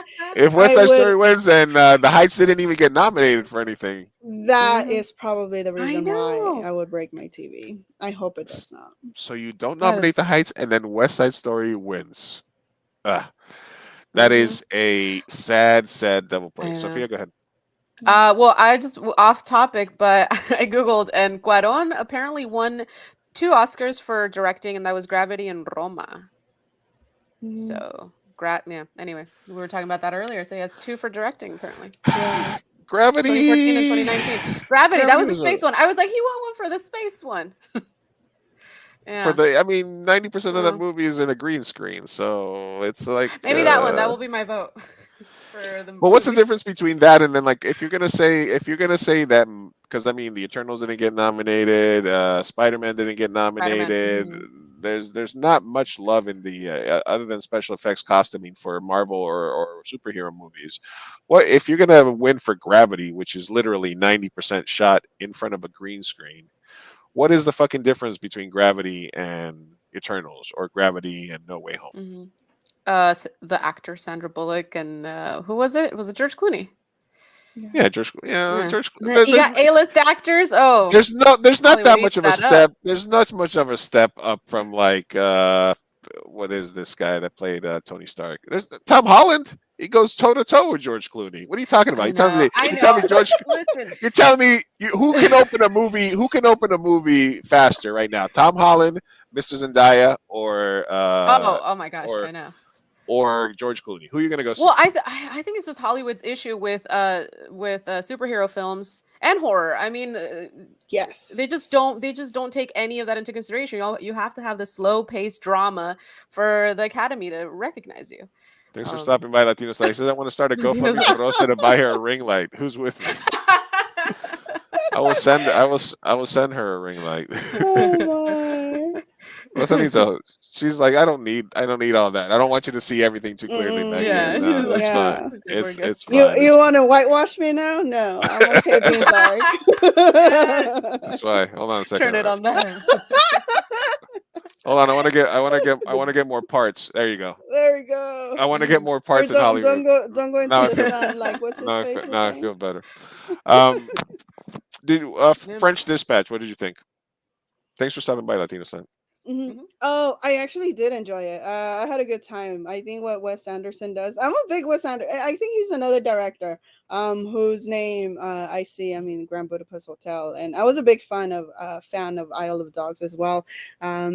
I very much like the everything he brings to the movie, and I'm so saddened it got completely snubbed. Not even a production design, like none of it. And it was one of the most visually appealing movies that I watched in 2021. So just to see that it didn't get anything, nothing at all, and it had A-list actors in it. It had like Benicio del Toro. It had who else was in this? I'm trying to think. It had Frances McDormand, Timothy Chalamet. Yeah, It had a Bill good Murray. A-list. Yeah, Bill Murray. Yeah, The and my I take had a good on time with it. my take on Wes Anderson has always been that he's a director that got and may and this is something that I also feel about Paul Thomas Anderson with Magnolia, which is he had too much power too much early, and he Mhm. had all these people that wanted to be in a movie, so he's like he just made this big ass fucking because I hate Magnolia, I think it's a mess of a movie, but my issues with Wes Anderson is just that it feels like because Bottle Rocket, when he came out as an indie, was incredible. Rushmore was incredible. The Royal Tenenbaums was incredible. And some of his earlier stuff was really, really good. But I think every movie after that became sort of this The Talented Mr. Fox, the dog movie. Those were okay, but the rest of his stuff, it just felt very like cookie cutter for me. Like I can't take the difference between the Mujahideen Express and the hotel one. Like what's the difference between those two movies? They basically blend in together, and I think that he got that there's some directors that have too much control, and it's sort of feel I do feel like if you're talking about Power of the Dog being a movie that was saved by the cinematography and the direction, Wes Anderson's movie are more and more saved by the fact that everybody agrees to be in them. So I think The French Dispatch is really good because Bill Murray took a role in it. Timothy Chalamet took a role in it. All these actors, Frances McDormand. Like, if you get those people to be in your movie, even if it's a little like artsy fartsy a little bit. I still think that you can get away with it. So I think we disagree a little bit on Mr. Anderson. Mr. Anderson. But I could do. And then let me see one more comment here from Latino Side. He says Nightmare Alley was the best film for me of 2021. Interesting. I don't think we've commented on Nightmare Alley. I thought it was all white. It was all white. It was all white. What did you think, Rosa? It was okay. I think it was too long. It's like 2.5 hours. I was like, oh, I mean, está bonito. It's visually stunning.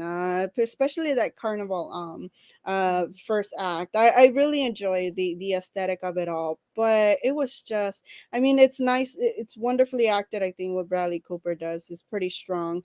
And although my favorite performance is from neither him or Kate Blanchett, it's from I'm trying to remember his name. Is it Richard Dickens? No, that's the I'm completely blanking on his name. Nightmare Alley? Yeah. No. On the actor that comes out. He comes out like on Bradley the third Cooper? act. No. Well, what character does he play? He plays the older guy, the father. That he's trying to hire him, and then because he wants to see again the with the dead son. Yeah. Okay. Ron Perlman, William Dafoe, David Streichman, Richard Jenkins. Okay, Richard Richard Jenkins is the cinematographer. Sorry. Yeah. And I thought his performance was the best one there. But overall, unfortunately I prefer the original movie over this. The original movie, it's a little under 2 hours, and I think it went straight to the point. Yeah, it's from the I think it's the 40s or I think 1941. But yeah, I mean, I didn't love it as much either. I mean, I saw it. I will never revisit it again. But it was all right. I didn't love it. He gets crap. I mean, obviously he's brilliant, but he gets a lot of crap for being repetitive in some areas, right? I mean, he's getting a lot of stuff for something. Like they said The Shape of Water was kind of right. There's a lot of stuff with Guillermo recently. I like The Shape of Water. I love all the aesthetic of it all. Yeah, it was all white too. Pero but you know what? That one I did like a little bit more, because you know what? That one you have the monster, and it felt more like Del Toro-esque kind of thing. And this one, it was missing that. Yeah, you got the jarred babies or whatever you want to call it, but it was still didn't feel very much. It didn't feel like Del Toro a lot. What is and we're gonna let you go, Rosa. I appreciate you taking the time to chill with us today. But what is one movie that's gonna be released soon, or something that's coming up that's announced that you saw? I mean, I know you saw the Batman recently, right? Should we be excited about that? Is there something else similar to that that's coming up that you're Ebert, thumbs up, thumbs down. I'm embargoed until Monday, the next week, Monday, the 28th. But all I'll say is yes, that's the movie I'm looking forward to for the entire year. Ooh. Yes. There you go. Okay. That's all I'll say. I'll take it. Hey, say less, Rosa, as the kids say less. All right. Everybody, make sure that you guys are following Rosa on Twitter. Make sure that you guys are listening to LatinX Lens, which is, I guess, it's almost like a sister podcast to Mi Gente, because they're looking at the film industry, reviewing movies, doing deep dives into filmmakers, genres, countries where films are coming from. So make sure you guys check them out, Spotify and everywhere you also get your podcast. Follow Rosa for all your Rotten Tomatoes approved Oscar picks. We're going to be battling in our Oscar pool this year. So everybody that's watching, LatinX Lens, CG, everybody else that's commented, I know a guy running an Oscar pool with some influencers and some podcasters and some movie reviewers. So Rosa, thank you very much for coming on again. Hopefully, thank you so much for being here. Hopefully you can come back and maybe post Oscar so we can get a little reaction to what went down. All right. Yes. Yeah, of course. No problem. Thank you so much for the invite, and yeah, this was fun. All right, we'll let you go, Rosa. All right. Thank you for stopping by. Peace out. All righty. Have a good night. You too. Later. Thank you. Bye. All right. We had Miss Rosa on. And Miss Rosa. well, wait, Latino Stan said Rosa is wrong. Oh, wait, Rosa is wrong. about As Nightmare she Alley. No, leaves. Ash. No, she said that earlier, but I was saving it. Oh darn. Regarding what, around what time? No, that was just from My Nightmare Alley? based on the Nightmare Alley thing, which I'm gonna be Oh right, honest. because Latino fans loved it. Hmm. Yeah, I don't know. I don't know how I feel about that. Um, Rosa Parra, LatinX Lens. We're moving on. We have to get to some more stuff. We're gonna try to keep it brief. I mean, we're doing pretty good. We could just go jump into Noname's way, or do we have any No, I have or some quick hitting stuff. Let me jump into it. Let me just pull it rapid up and then fire? Let's go. we'll do some rapid fire here. All right. So where are we at? You want to do some Am I the Asshole? Sure. Yeah. Do we have a good one? I do have a good one. Okay. Okay. Yeah. We have a. All right. Cool. All right. Here it is. I'm gonna put it up on the screen here so we can see it. Am I the asshole for wanting to tell my brother's fiance about the tracking app he secretly installed in the new phone he bought for her? Okay. Are you with me so Okay. far? Um. Pretty much the Hmm. title. My 22-year-old brother. Oh, what? She's 22. Her brother's 27. Is currently engaged to his fiance, female 25. He bought her a new phone for Valentine's and asked my boyfriend, who's trained in computer and software, to install a hitting tracking app on the phone so his fiance won't see it or notice. So Oh. your boyfriend, girlfriend says, "Here, happy Valentine's Day. I got you the brand new iPhone 13 Oh fuck. or Samsung Flippity Dippity or whatever." Mm-hmm. Um, and she basically is, so he's like, I overheard them talking, and when I entered the room, they were silent. I waited till my brother left and then talked to my boyfriend. He denied having this conversation with my brother first, then admitting to installing the app on the phone. I told him he and my brother were in the wrong because it's a huge breach of privacy. A duh. Mm-hmm. He said he has Yep. nothing to do with it and advised me to stay out of it as well. But I said I want to tell my brother's fiance. He argued with me about being nosy and intrusive, told me to stay out of it and let them deal with their own issues. But I thought that was unfair for my future sister-in-law since she's the one working, paying the bills and rent. Oh no! No, And not the this is bills.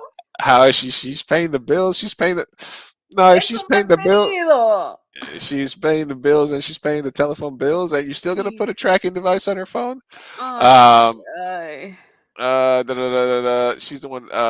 My boyfriend told me to get the fuck out with this attitude, and again said I should stay out of it because it's not in any way concern me. I don't know if I feel horrible after hearing about what my brother did, and since I have a good relationship with the fiance, I can't help but feel guilty and wanting to tell her. Am I the Uh-huh. asshole for wanting to tell her? Absolutely not. No. Tell Not the her. asshole. But what is it? Would you tell her? You have a brother. Well, okay, so let's say I'm dating somebody and they're a computer expert, and and I hear them talking to my brother and saying, "Yeah, I installed that tracking device in your girlfriend's phone." Mhm. The first thing that I'm gonna think is, "Bitch, what the fuck you have on my phone?" Because That's true. remember, it's her boyfriend that did the installing, and Mhm. the other party went to him and said, "Hey, can you install?" Maybe the reason that he went to them and said, "Hey, can you install this on my girlfriend's phone?" is because he knew that they had it installed in my phone.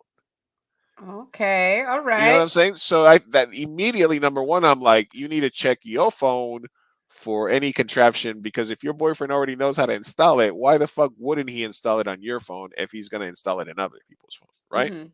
That's true. So paranoia kicking in, number one. Number two, yeah, that you're literally setting up somebody else for failure. And even if, I mean, that's bro code, right? That's lady code. That's lady code right there. You can't be like, if you know that some chick Yeah. is that, if you know that, right? Yeah. That's sister code right there, right? Yeah, yeah. I mean, even if like that's just wrong. That's just wrong. First of all, eres un mantenido. She's paying all the bills, including the phone bill, might I add. So that's just disrespectful and immature. I would be like, brother. I mean, I would go to him first. Did go to him, and he was just like, mind your business. So at that point, I'd be like, I'm gonna tell her, If you don't tell her, I'm giving you the chance to tell her. If you're not gonna say anything, then I'm gonna go and tell her. That's what I would do with my brother. Cause fuck I would. that shit. I wouldn't have even confronted it because you could tell, like, if she confronted her the first time and He's they just gonna denied lie. it, Yeah. he denied it, and they denied it, and they said, yes, yes, I installed the Yeah. secret software that tracks your phone. Hmm. Listen, man, there's some stuff you just don't want to know. Yeah, Number one, that's true. number one, He's going so through people's pragmatic. when's the last time you went through somebody's phone, Sophia? Oh my god. Holy shit, I don't think I've ever done that. Really? Did you ever have a relationship where that was a requirement, No. God no. or that was an understanding between two parties, like, oh, we get to go through Like each you other's phone? uh no. I mean, mind you, I haven't had a lot of long-term relationships, but the few that I have, that wasn't a thing. Yeah, when I was younger, maybe Yeah, like in high school that's or like something, it that's would young blood be energy. yeah, yeah, it would be like, "Oh, check my phone if you don't believe me." Maybe stuff like that, but like and I can see myself maybe like in middle school being a little more insecure. I don't think I've ever gone through anyone's phone. Hmm. I just don't like the type of person that I feel like I am if I become that guy, because like I Yeah. feel stupid after arguments. 'Cause I'm like, oh, that was a waste of fucking time. And I Yeah. just feel like if somebody's gonna be a piece of shit, they're gonna be a piece of They're shit. gonna be a You piece of know? shit. Yeah. Yeah.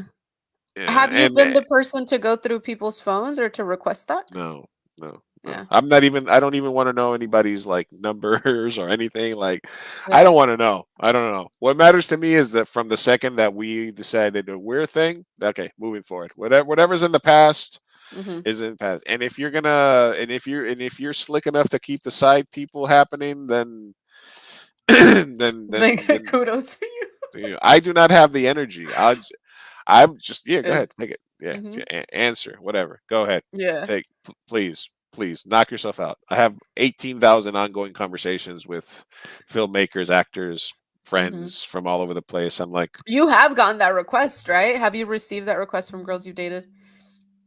I've gotten the look over, like the what was The the who more is like that? the who Mhm. is that the I've gotten the damn you talk You talked to a lot of girls, you yeah. talk to a lot of I'm like, look through the conversations, like, what do you Yeah. want me to know, like, what am I talking to people? You go far back enough, you'll find something you don't like. That's just the same thing. Mhm. Yeah, I think that's young person energy for me. Mhm.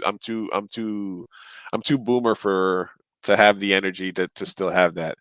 Yeah. But I do think it's, and nowadays it's like motherfuckers can FaceTime you out the blue. Like, It's true. show me your surroundings. Like, oh my god, oh, Ugh. I couldn't.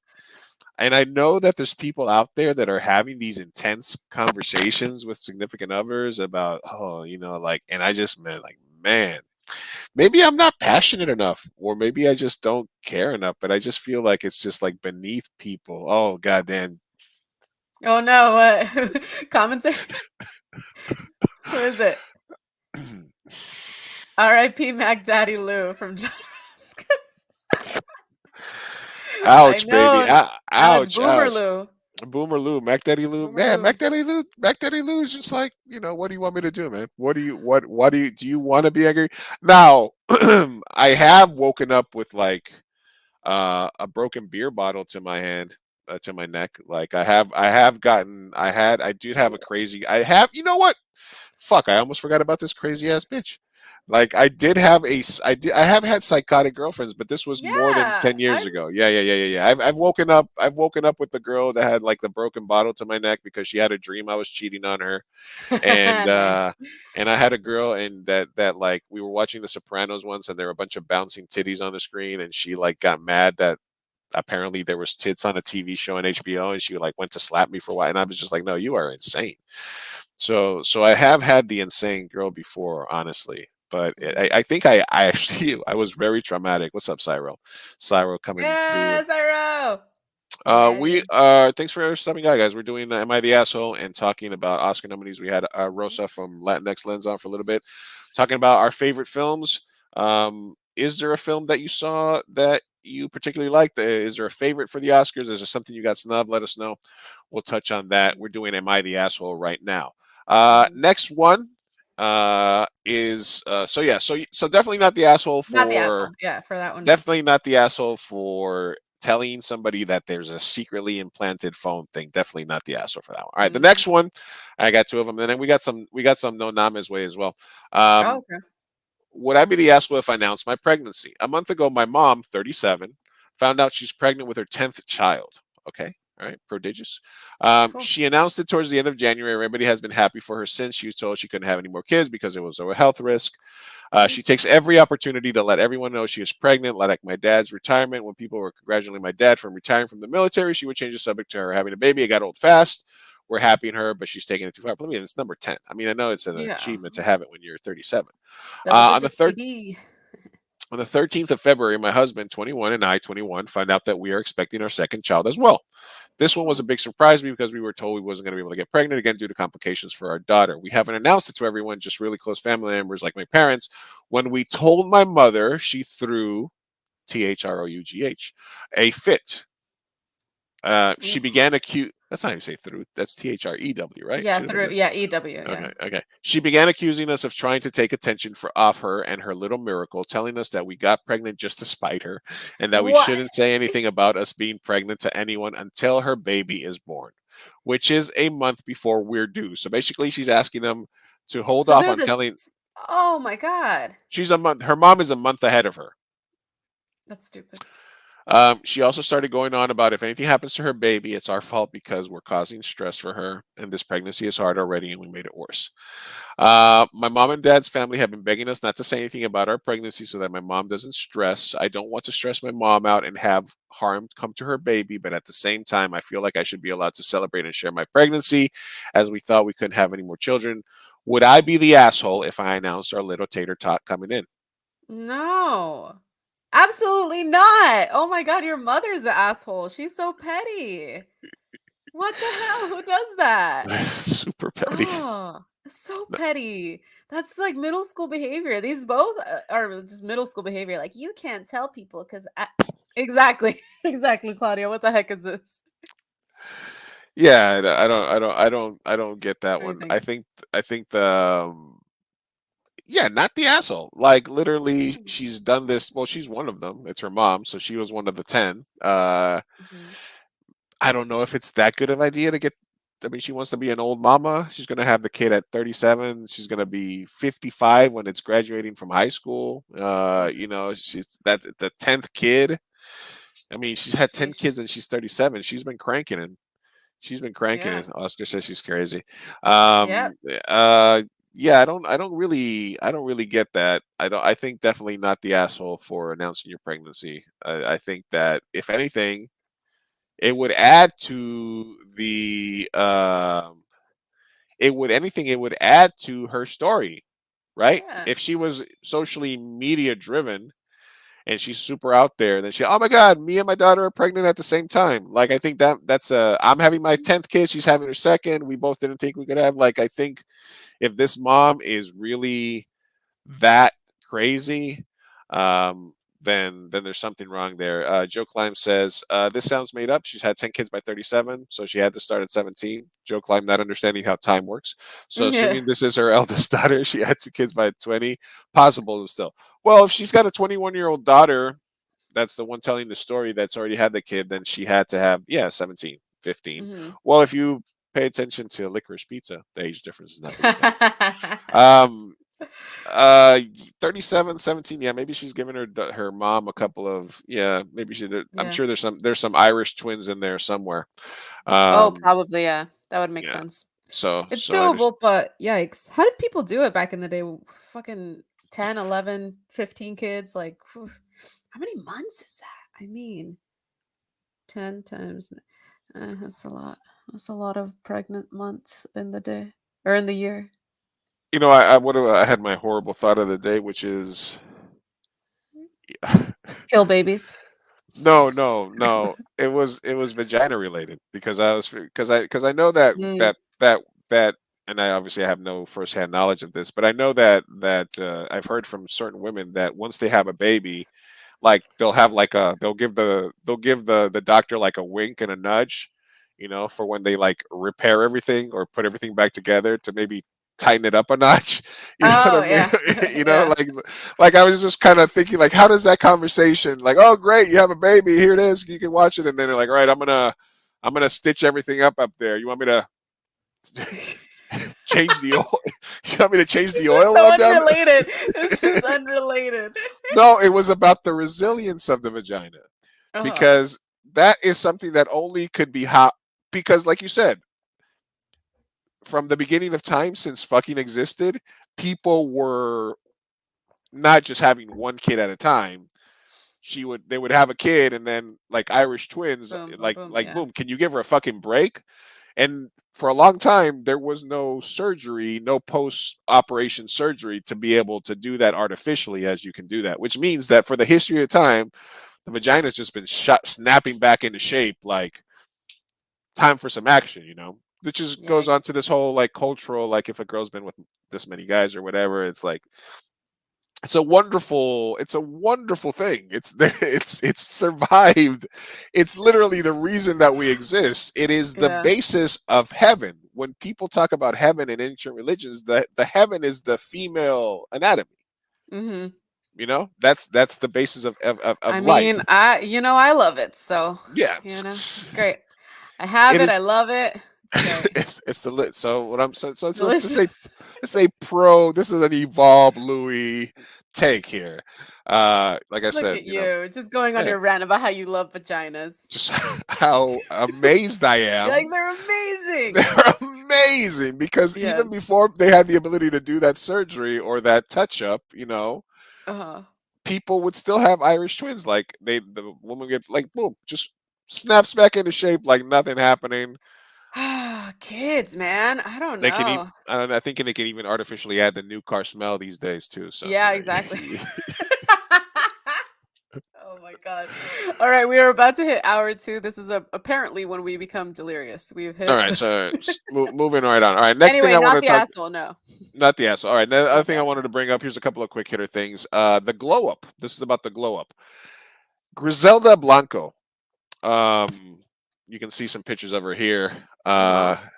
Griselda Blanco, notorious Colombian kingpin, has been played by not one but two beautiful. Look at her. I mean, she's just a Mhm. regular, drug lord, whatever. She Yeah. she was like Yeah. basically, yeah. State of the art drug lord, yeah. She's being played by Sofia Vergara in a I TV know, show. mames. No So chingue. Sofia Vergara, literally one of the most beautiful women ever created on the planet, Colombian icon, is playing her. So that is some, and she was also played by Catherine Zeta-Jones. So What? Griselda Blanco got played. This is her, Griselda Blanco. Uh-huh. She looks like the woman who killed Selena. Honestly, No, that's what. Okay, that's what I was exactly gonna say. I was like, just cast the one that killed Selena, like yeah. the She has whatever literally that been actress is. It looks like her. she's literally have been played by Catherine Zeta-Jones, which is another one of the Mhm. most beautiful women in the world, Mhm. and Sofia fucking Vergara. So they're like, here's Entertainment Weekly was like, here's a first look at Sofia Vergara transforming herself into Gloria. It's just her like Oh no, this is Sofia Vergara, bro! and it's just Sofia Vergara with like messy hair. Looking like a normal ass human. I She don't know. looks attractive. Did they do like a chin implant or something, Something or with her what? lips as well, but I Did they? mean, she looks like a normal I person. Just mean, I could Google Sofia Vergara, but like Sofia yeah. Vergara is gorgeous. Like, This was so this is bad casting. the glow up casting edition. Now Yeah. she is Colombian, so Yeah. they got that part right. I mean, when they had what's her face, Michael Douglas's wife, Catherine Zeta-Jones play it. Mhm. That was a different. Yeah. But I don't know. This is like fantasy casting, right? Yeah. Yeah, there's something. I mean, I feel like that's just bad casting. Because I listen, I'm not gonna pretty shame here. Like she's gorgeous and she should be able to, play whomever and but now that I saw the picture, they're not even going out of their way to make her look like her.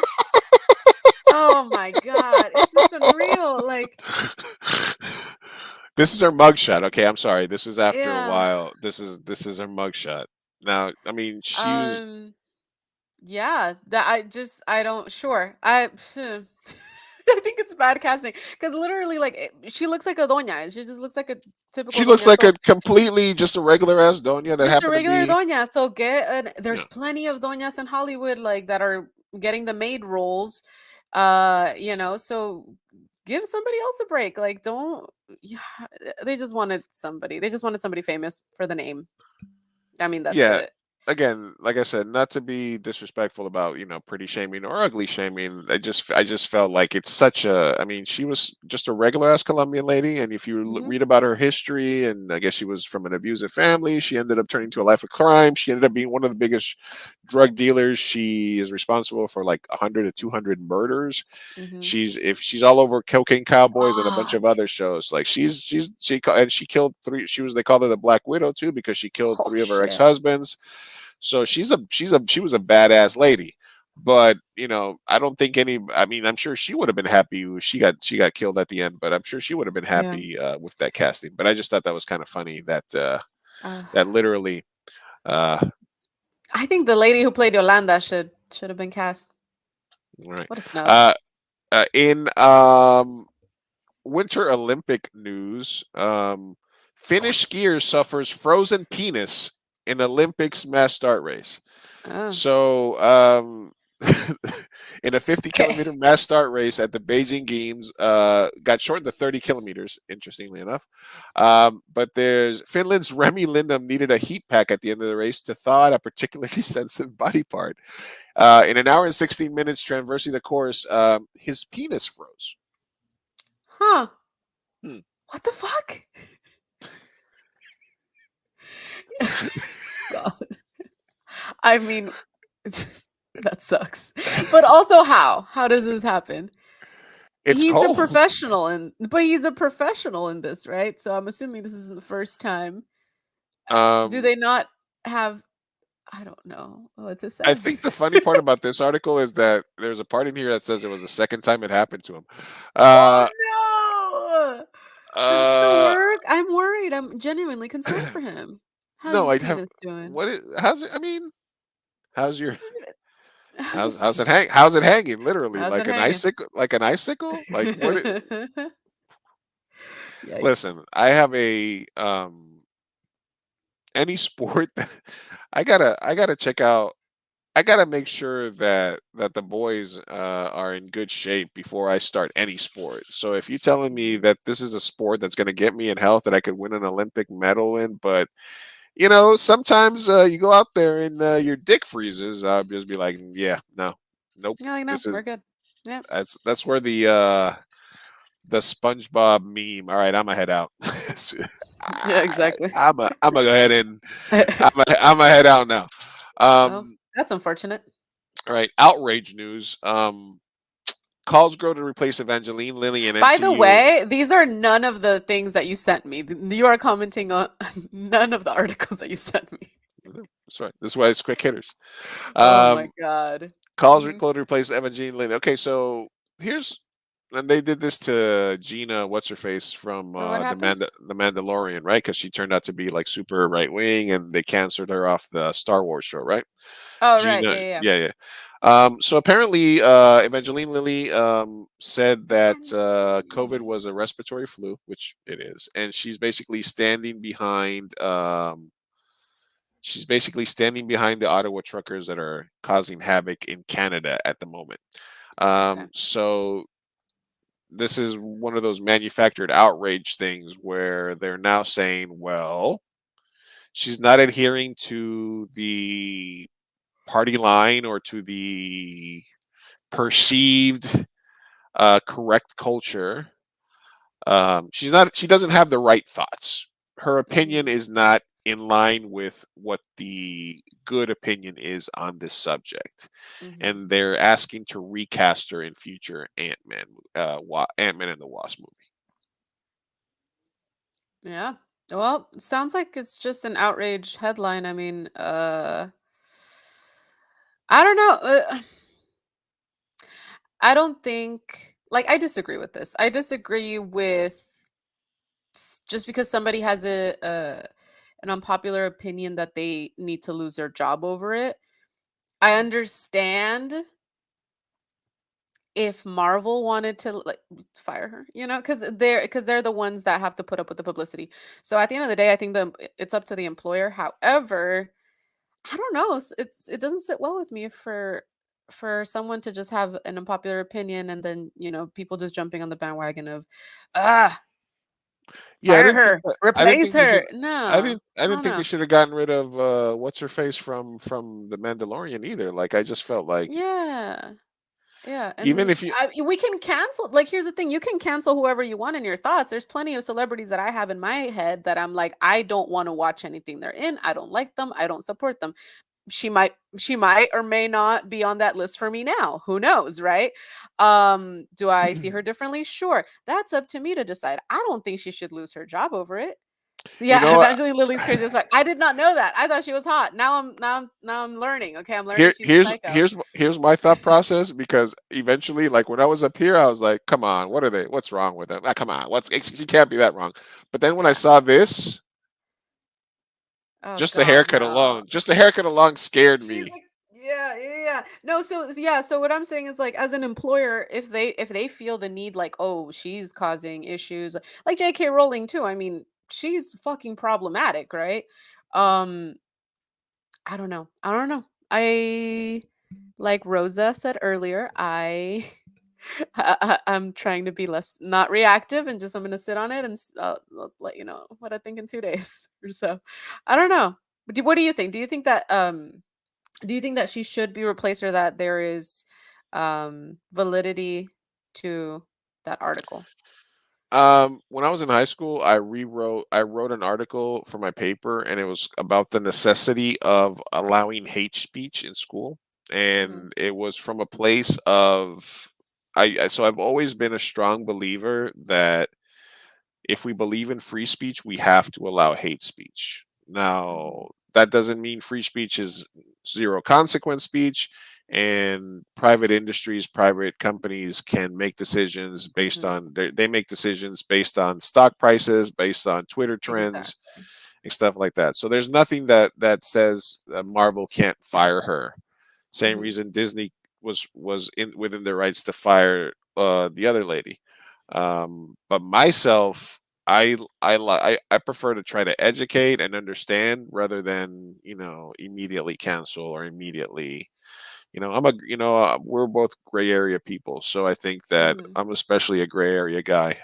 And so how crazy. Let me see. Cyro says she likes to go in public in a horse costume and once put chocolate between her husband's butt cheeks while he was sleepy, so when he woke up, he'd think he shot himself. Now that's just that's. I don't can't believe Oh if you my I don't know. Did you Google that Cyro or how did you find that out? This is god. interesting. Was the chocolate thing a prank? Cause it's pretty good. That's not bad. That's not a bad That's not idea. bad. That's a pretty good prank. I'm not gonna lie. I don't know if Is I don't and know is if I the could. horse costume a kink? Because we don't kink shame around here. So we No don't kink yuck shame. anyone's yum. Yeah, no, exactly. Between her husband's butt cheeks. See, I don't know that I would be able to sleep through that. I don't know that I'd be able to Credit sleep through card trick. somebody slathering some and then pulling my pants back up and then It's a I don't quick, know quick debit card swipe. Just if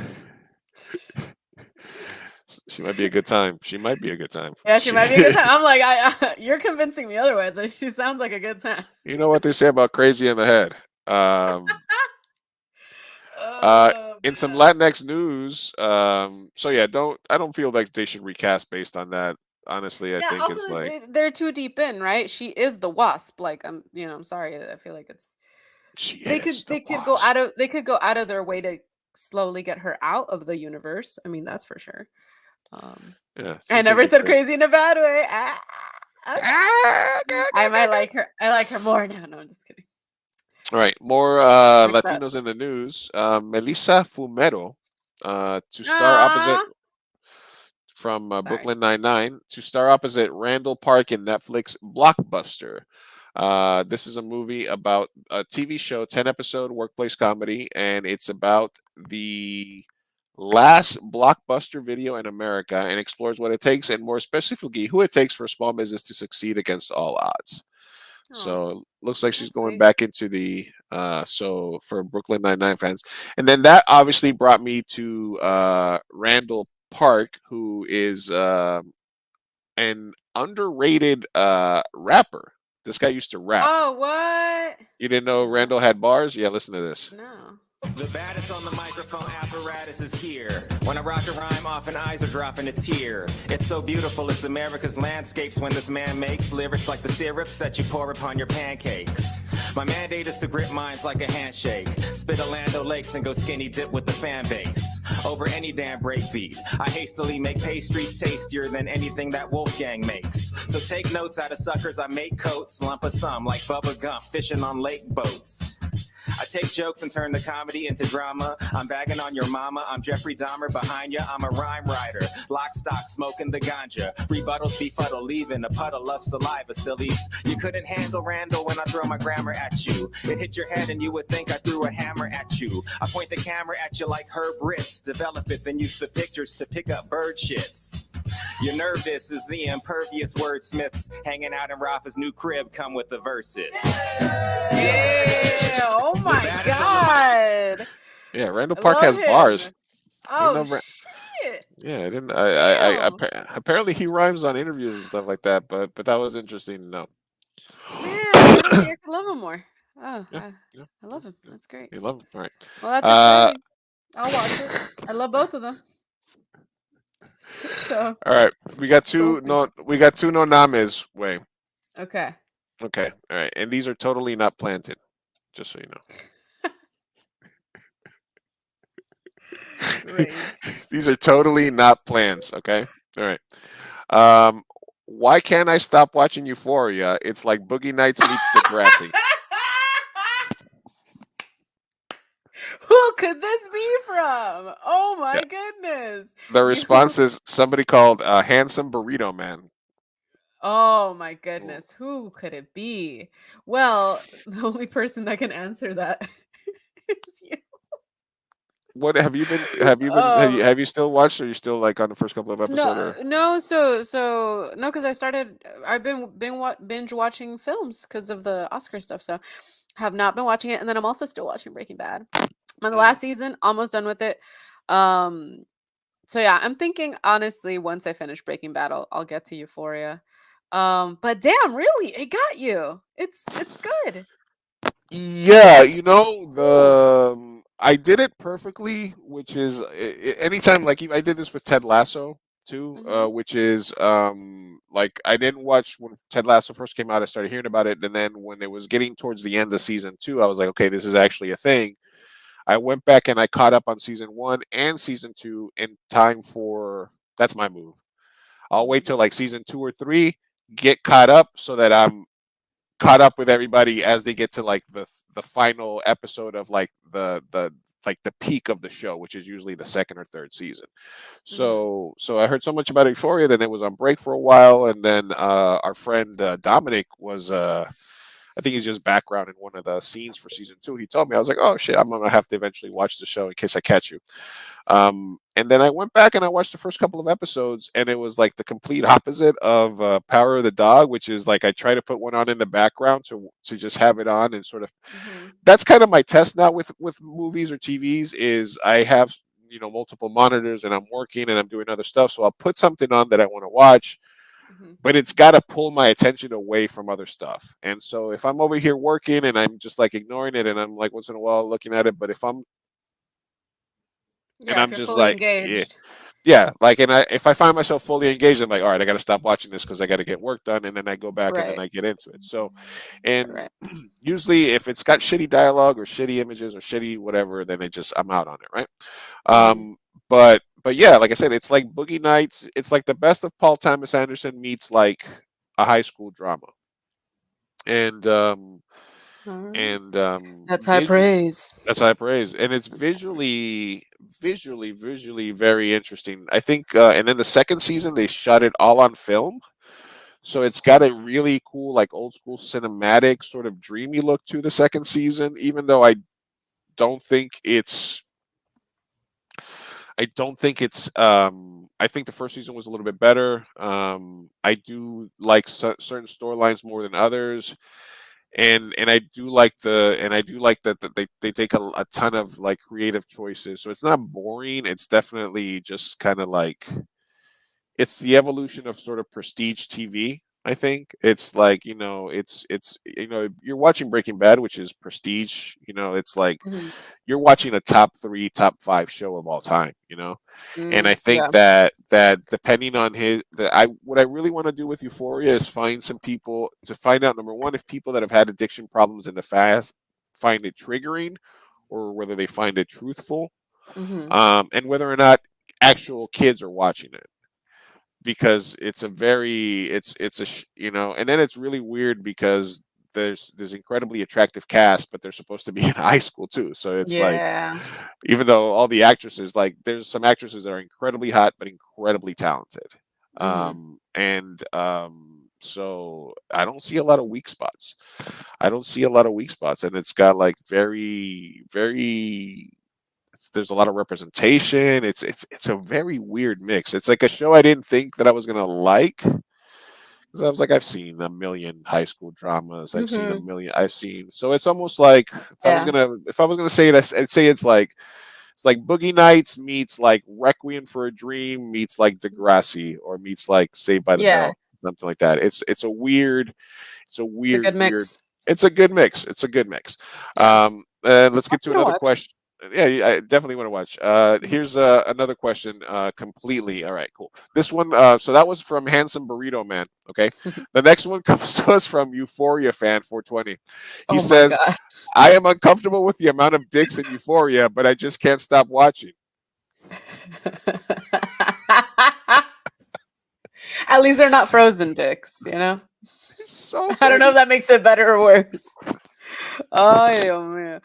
Like Really? I mean, I there's some boobage in the show. There's good boobage in the show, but the dick to yeah. boob ratio is like trying to make up for every other It's good. It's HBO show in the overcorrection. future. I mean, listen. It's a huge overcorrection. It's kind of a Mhm. curve. I'm just kidding. Yeah. It's there's so many dongs in this show. Yeah. I Everywhere. mean, sexual exploitation and Everywhere. objectification of women's bodies in Hollywood has been, widespread throughout history. Now we're finally getting to see some penises, some peni. Oh. Oh. As Euphoria fan 420 rightly, I agree with you, Euphoria fan 420. Wow, I There, wonder why. there's just a ton of dicks Ton of all over the place, dongs. ton of Mhm. dongs. So we talked about the Oscars. The other thing that was sort of happening, but I don't know if it's necessarily. I was going to talk to Rosa about it when she was here, but Mhm. the America Chavez controversy, which is like the Right. latest. Are you Yeah, I drowning was up? actually I was actually gonna bring that up while Rosa was here. I wanted to hear her take on it because it had to do a little bit with the Javier Bardem as well, Mhm. and just the backlash of wrongful casting, essentially. From what I've gone into it, I mean, I guess the actress is this person. Then she has an indigenous dad, Mhm. but she's not necessarily very. So it's almost this is something that happened that came up during the festival for me, Mhm. which is, you know the core guidelines that I'm going by as a curator for the San Diego Latino Film Festival is representation of either Latino experience. Mhm. So if it's a film or a project that is representative of the Latino experience, and we clearly see that on the screen, or if it's produced or created in a significant way by Latinos, Mhm. which means, and I saw some films, unfortunately, that was like catering by by Juana's Tacos or something like that, Mhm. or it was like there was no Latinos on the screen. It wasn't written or directed by a Latino, Mhm. but it was edited by a Latino.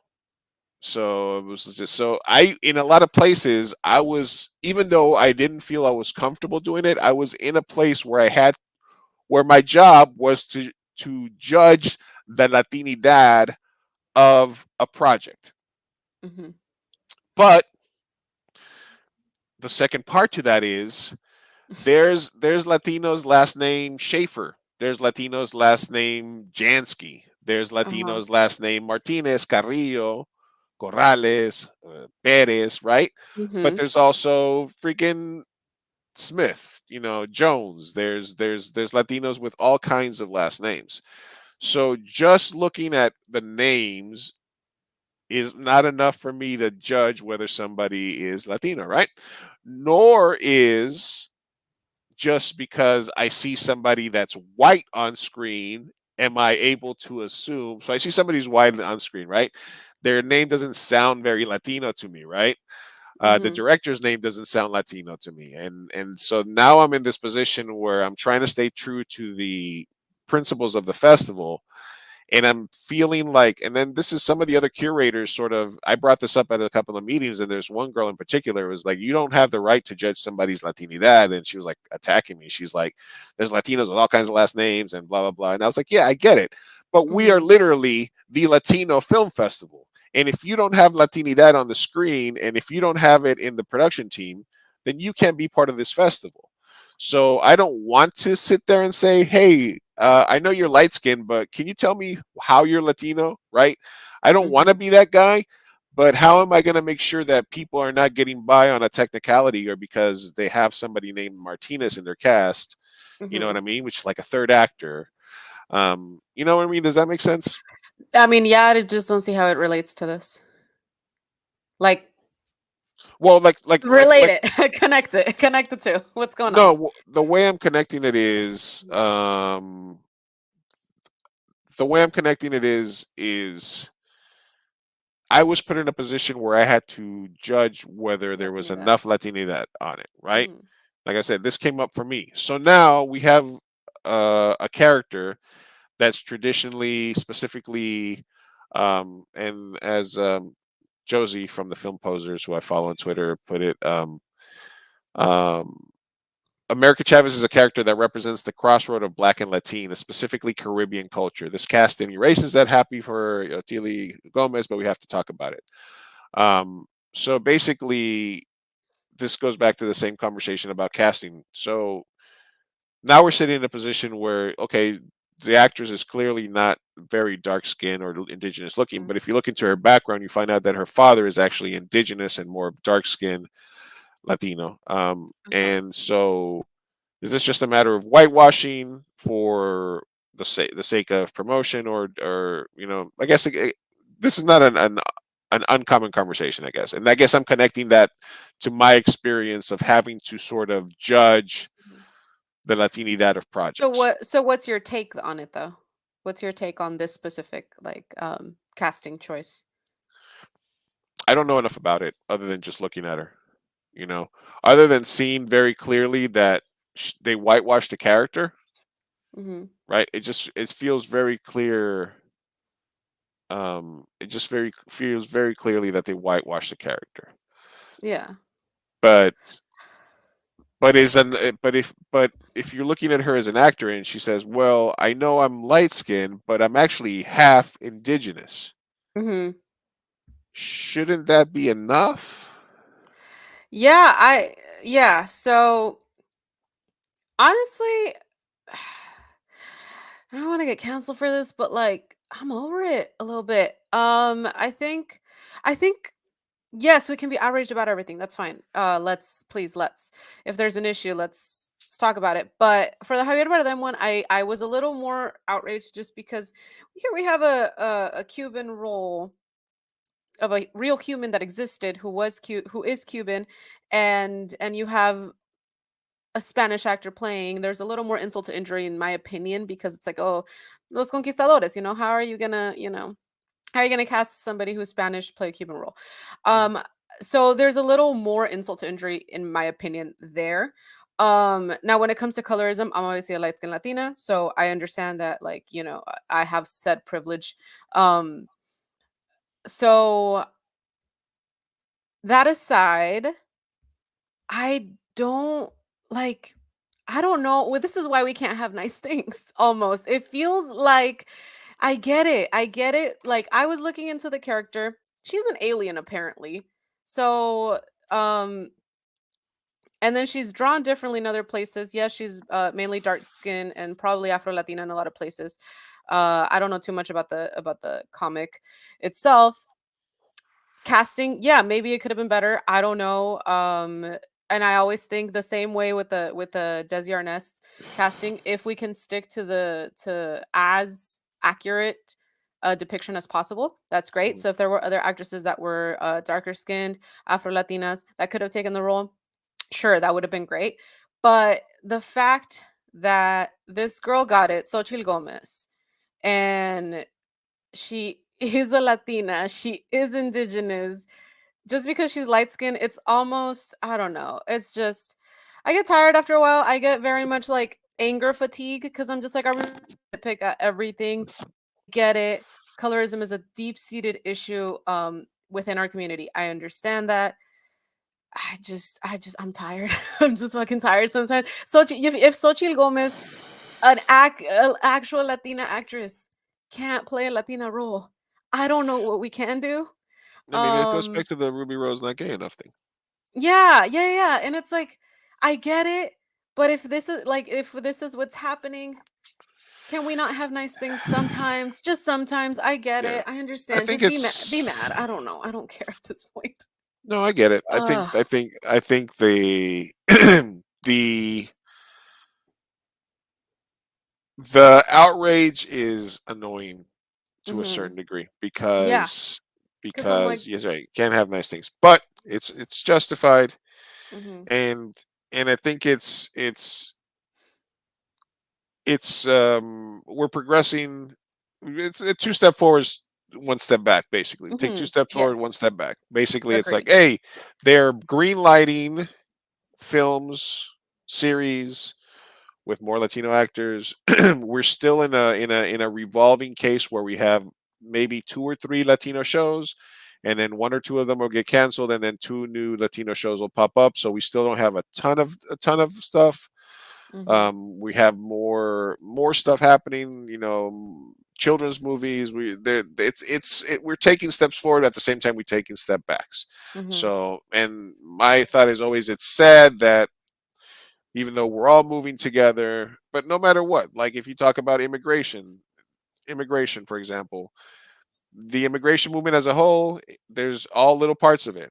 For example, mhm, there's the DACA that already have some sort of protection, and they're like, yeah, you guys should be happy that all the people, everybody's raising up. And then there's the people that are mhm, in green card backlog, and then there's like undocumented people.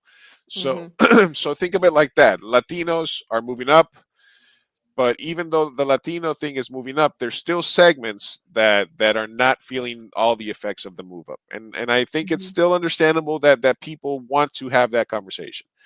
Key Yeah. fact there is, have the conversation, keep having the projects, support these projects, Mhm. but if you keep having the conversation, you have to point it out when you see it. You have to talk Yeah. about it when you see it, so that it keeps. I mean, that's the only thing I can come up with, right? Yeah. If we can keep supporting each other by supporting these projects, so that more of them. Like I said, my goal is to be able to make a shitty movie. My goal Yeah. for my black and brown people is to not have to be perfect, to not have to be like, take the NFL. There's on During the offseason there was one NFL black head coach in a league that's like 70% black, more Mhm, probably. And he was the only and the reason and he was the only coach that has had a job because he's never had a losing season. He's always been one of the best mhm, coaches. So he has to be excellent to continuously be the head coach. CG's, thanks for stopping by, brother. mhm. Um, Going to bed, love you. Good night, my goal CG. my goal is for people to be able to do shit, to make shitty movies, make shitty projects, and still keep Mhm. doing their job. The same way mediocre white coaches and writers keep getting jobs and have the ability to go pitch scripts and get them greenlit. Yeah. I want us to be able to just not to have every movie we make be perfect. Mhm. That's that's my goal. Yeah, I love that because yeah, we don't have the opportunity to fuck up. It's too rare that we get these opportunities, and yeah, I think that there's a place for everything. I do understand the outrage, and you're right that you should voice it when you see it. And then I also think that it's not mutually exclusive to also support these projects so that, like you said, we continue to have more opportunities that eventually there's so much Latino projects that we can afford to fuck up. We can afford to have Yeah. mediocre and whatever projects. Yeah. So the more the merrier. Um, I disagree personally with this casting because I'm like, all right, dude. I mean, I don't know, man. It just seems mean to attack a 14-year-old girl because she got a part and she's probably really excited. I'm just like, y'all, can we just chill a little bit? I don't know. This one seems mean to me. I don't like it. I don't like it. I get it.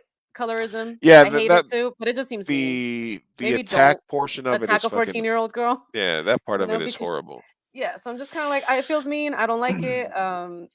Xochitl Gomez, I'm sure she's doing a great job and she'll do the role justice. I don't know.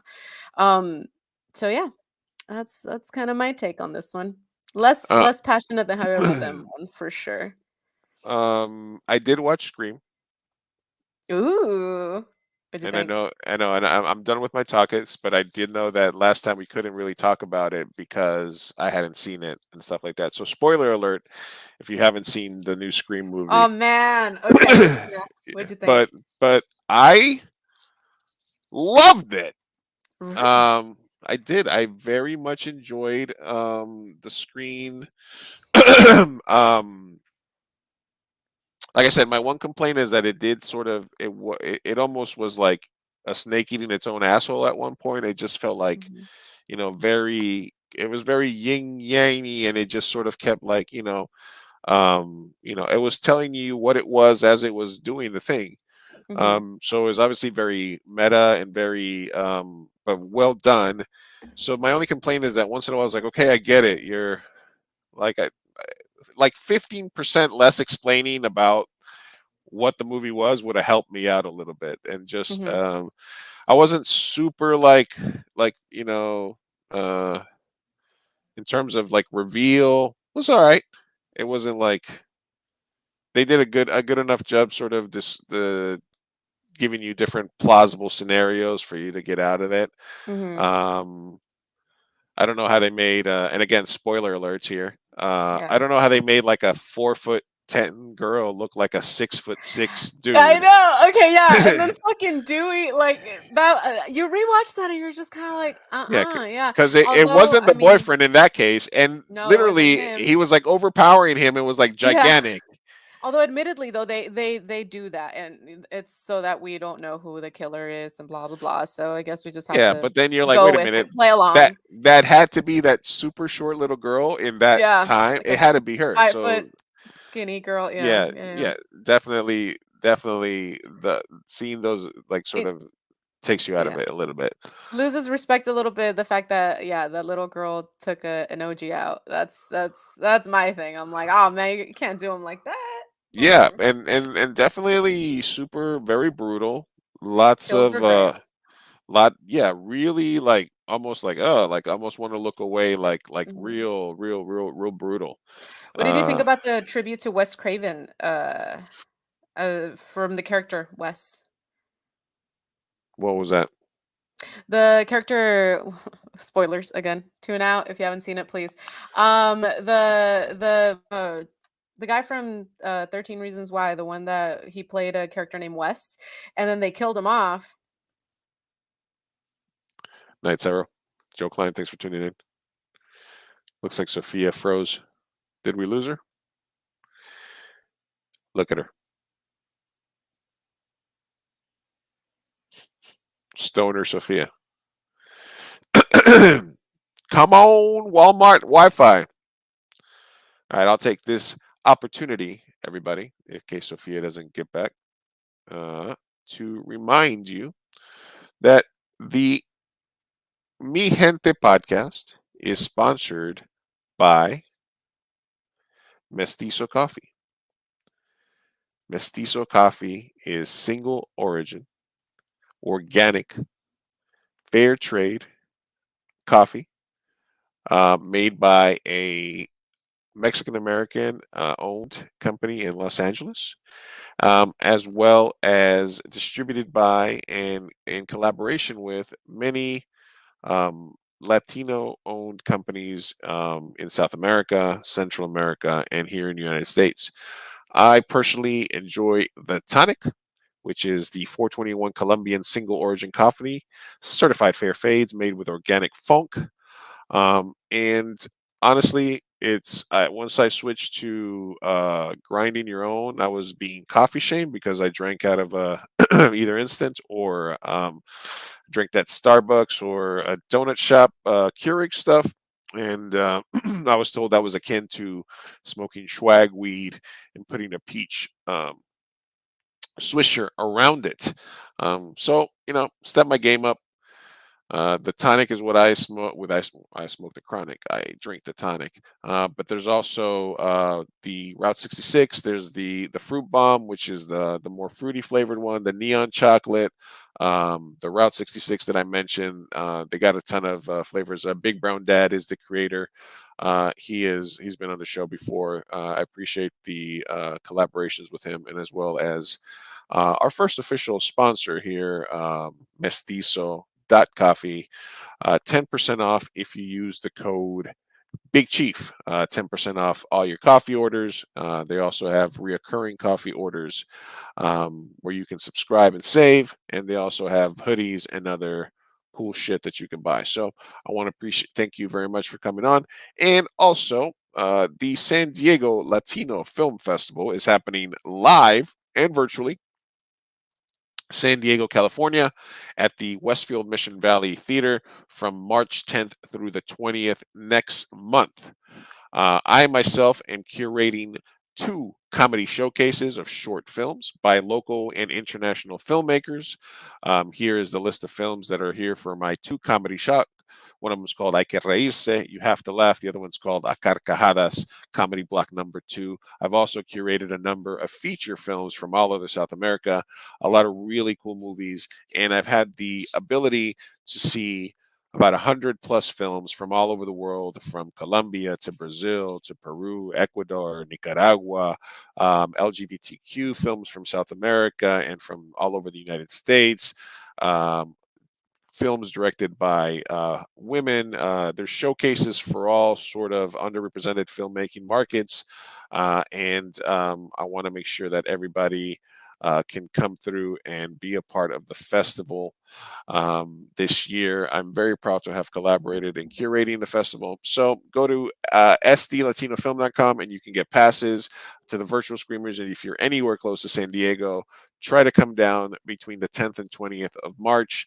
Hopefully things are opening up even more as they have been recently, and we can get together and watch some movies together. So thank you for that. As we regain Sophia. I'm back. Technical difficulty. Sorry, y'all. No, I forgot where we lost you. You were saying something. I was ranting about Scream. I could talk about Scream for hours, honestly.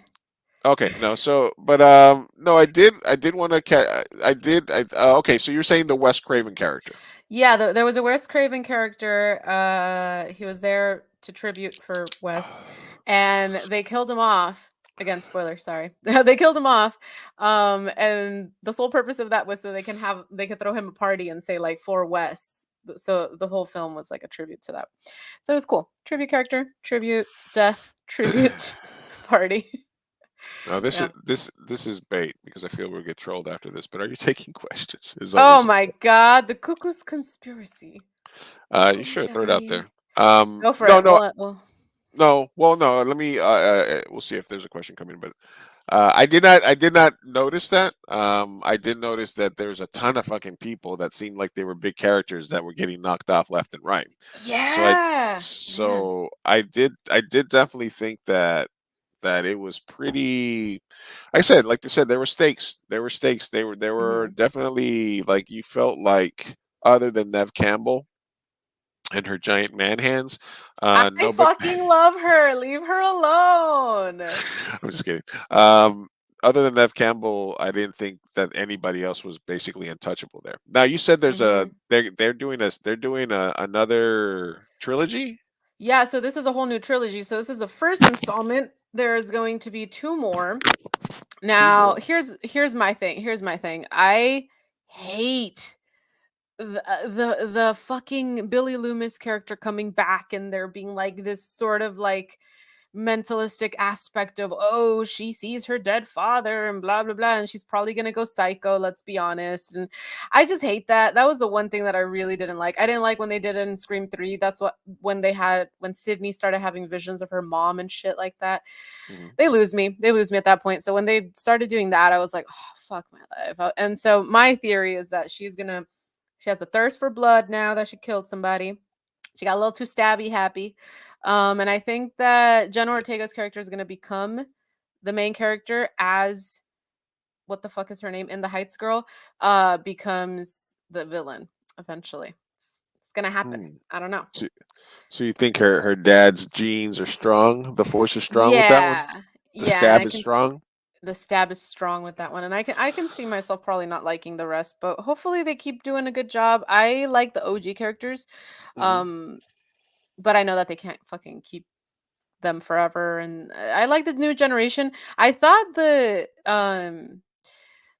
fuck, I forgot the characters. It's been a while since I watched it, but the two characters, the lesbian girl and then her brother. Hmm. I thought that that the brother should have died. I thought he was dead, but I was happy that he wasn't because those two are my favorite characters. No, he didn't Um, die. he didn't die. No, at the end of the movie, you see them like rolling him out, and he's like, like he's alive, so he'll be Then fine. his sister didn't die either. She got stabbed, but she didn't Yeah, die. yeah, and there were I think they knew because they're the Randy they're sobrinos of Randy's, and Randy was a fan favorite, so I think they knew that they were going to be fan favorites, so they were like, we can't kill him off. Oh yeah, Um, because she was basically doing the same character the movie yeah, that which I whole thing. fucking The love turn that they did the turn around, turn turn around, and then around. she actually turns around. I was like, yes, this is Yeah, great. yeah. Yeah. Hmm. No, it had its moment, but I think I would say three-quarters of the way through, it felt like a little like it was sucking its own dick. It was like, yeah, Hmm. we're doing this. Yeah, you We're like this doing shit, it. don't you? Yeah, yeah, yeah. Like I don't know, like it felt like, yeah, it felt a little bit like it was doing that to me, but I Hmm. definitely was like, okay. I definitely fucking enjoyed it. I definitely liked it, Yeah. and it was the first like horror movie in a while that I was just like, did you like horror movies recently? Like besides this, is there anything that stands out for you that you've seen recently? Um, Like Hereditary, Midsommar is Hereditary.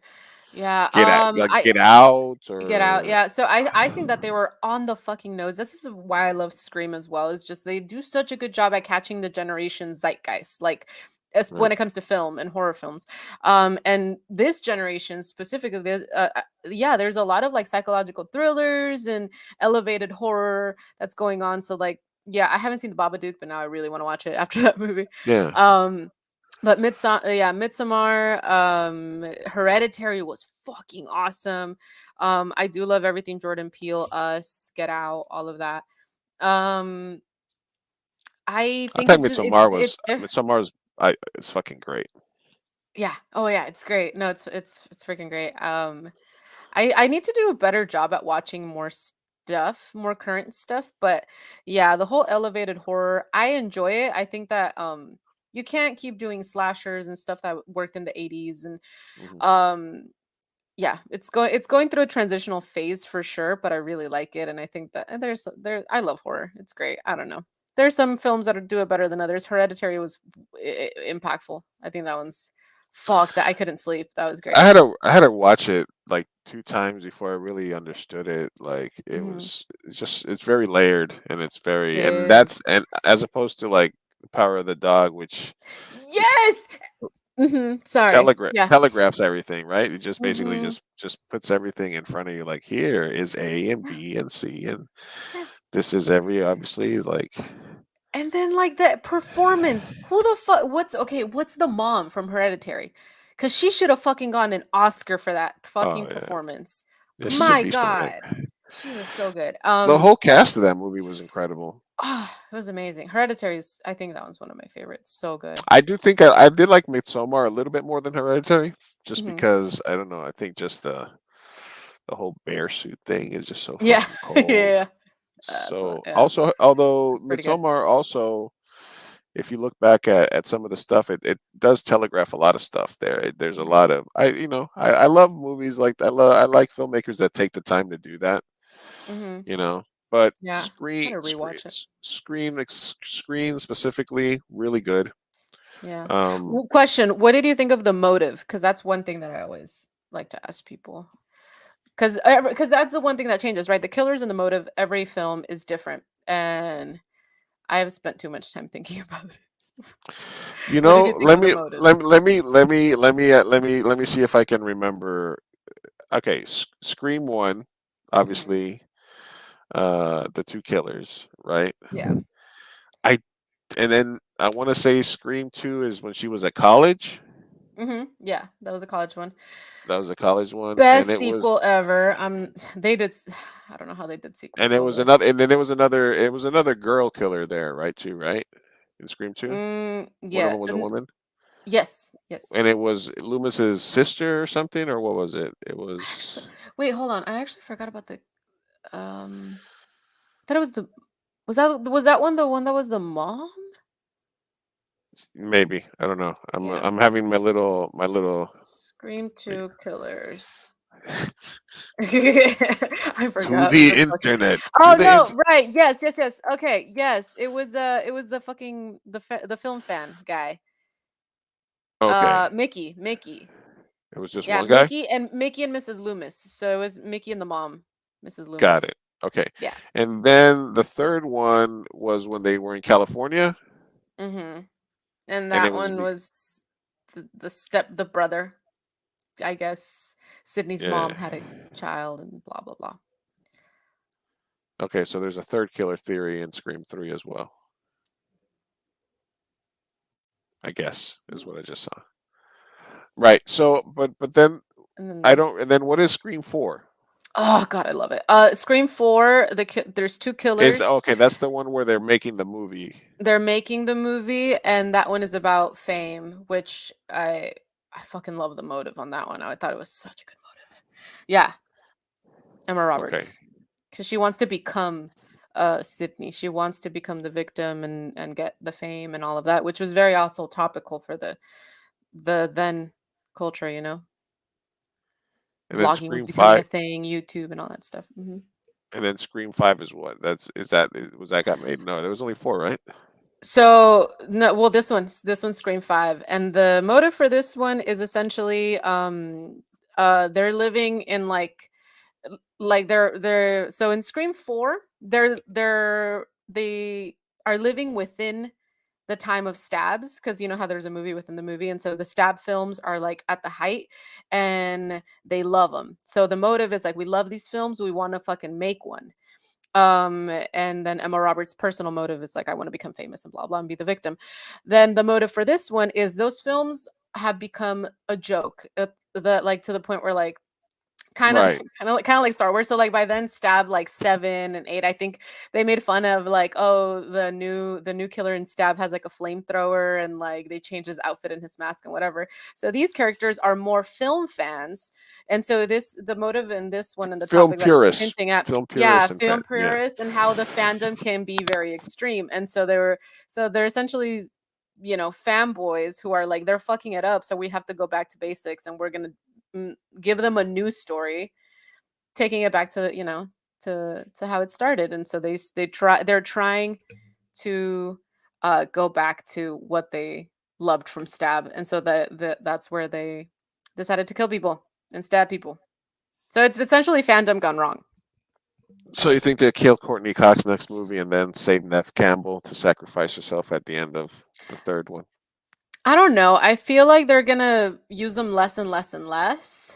Yeah. Okay. Do you think they just have them there to reboot the franchise and now they can go out their I merry can way? I can see that happening. Although they did give the no, because then they also left a lot of Easter eggs. And there's a lot of generational characters that could come back as well. Um, man, like they kind of hinted that she married Detective Kincaid, that they had a kid together, so the detective can come back. I don't know what's going on with Courtney Cox's life. I think that's as much as Gail can do. I'm sure they'll come back. I just don't know that they'll want to use them as much, Hmm. which sucks because I love Sidney Prescott. Yeah. Yeah, Dewey one. That was like, ah, not Dewey. Nah, Not, dude, it was so not. funny because like the fandom had been giving Wes Craven shit for like a very long time of like, wow, these characters are like invincible almost. Like, wow, you're Mm. not like you have no balls, and now they finally kill somebody, and the fandom's like, no, how could you? It's No, crazy. nothing is worse than the what is it? Okay, here, think about. I'm asking you, what's the most toxic film fandom? But I'm going to give you my answer, Mm, and yeah. I think I think it's the I think it's the I think it's the Fast and Furious fandom. Oh, I hate those. I fucking hate that fandom with a fucking passion. Because there's Oh, because they defend these fucking movies that are just like like just absurd. Like they mhm. literally put motherfuckers in space in a In fucking like space, yeah. in a Sentra. And then they're like, no, no, you don't get it. The movies are about family. And I'm like, what the fuck kind of idiot are you? What kind of special Yeah. breed of fucking dumbass are you that you think these movies are about family? Yeah. When I mean, they retrofit it, like they retcon it to be like, no, it was always about family. But you went from fucking stealing parts for race cars to going to space, Mhm. and Fucking I superheroes can't at this I point. can't think of what the most ridiculous part of one of those movies are. Was it when they fucking jumped the Ferrari from one building to another, defying gravity, or when they were on the fucking plane that had the runway that must have been like 800 miles because they were Oh on this yeah. runway for like We're 18 like, minutes?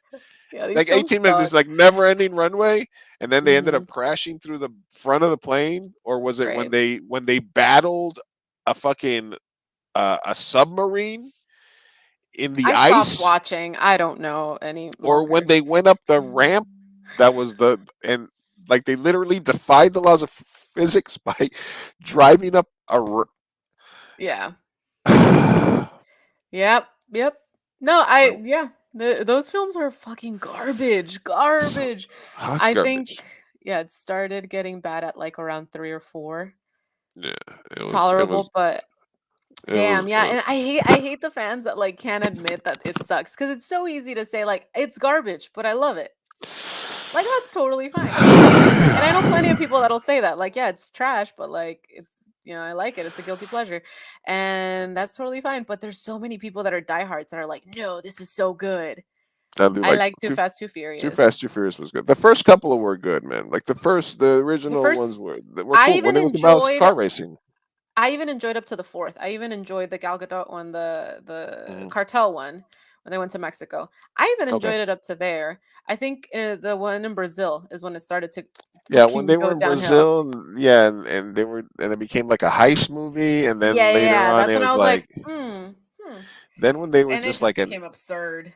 when they were getting in the, just when the CIA and just Yeah. international And then villains bringing people and back from the dead, and then uh, I was just like, what is this? Anyway, what is on this? that Anyway, note, yeah.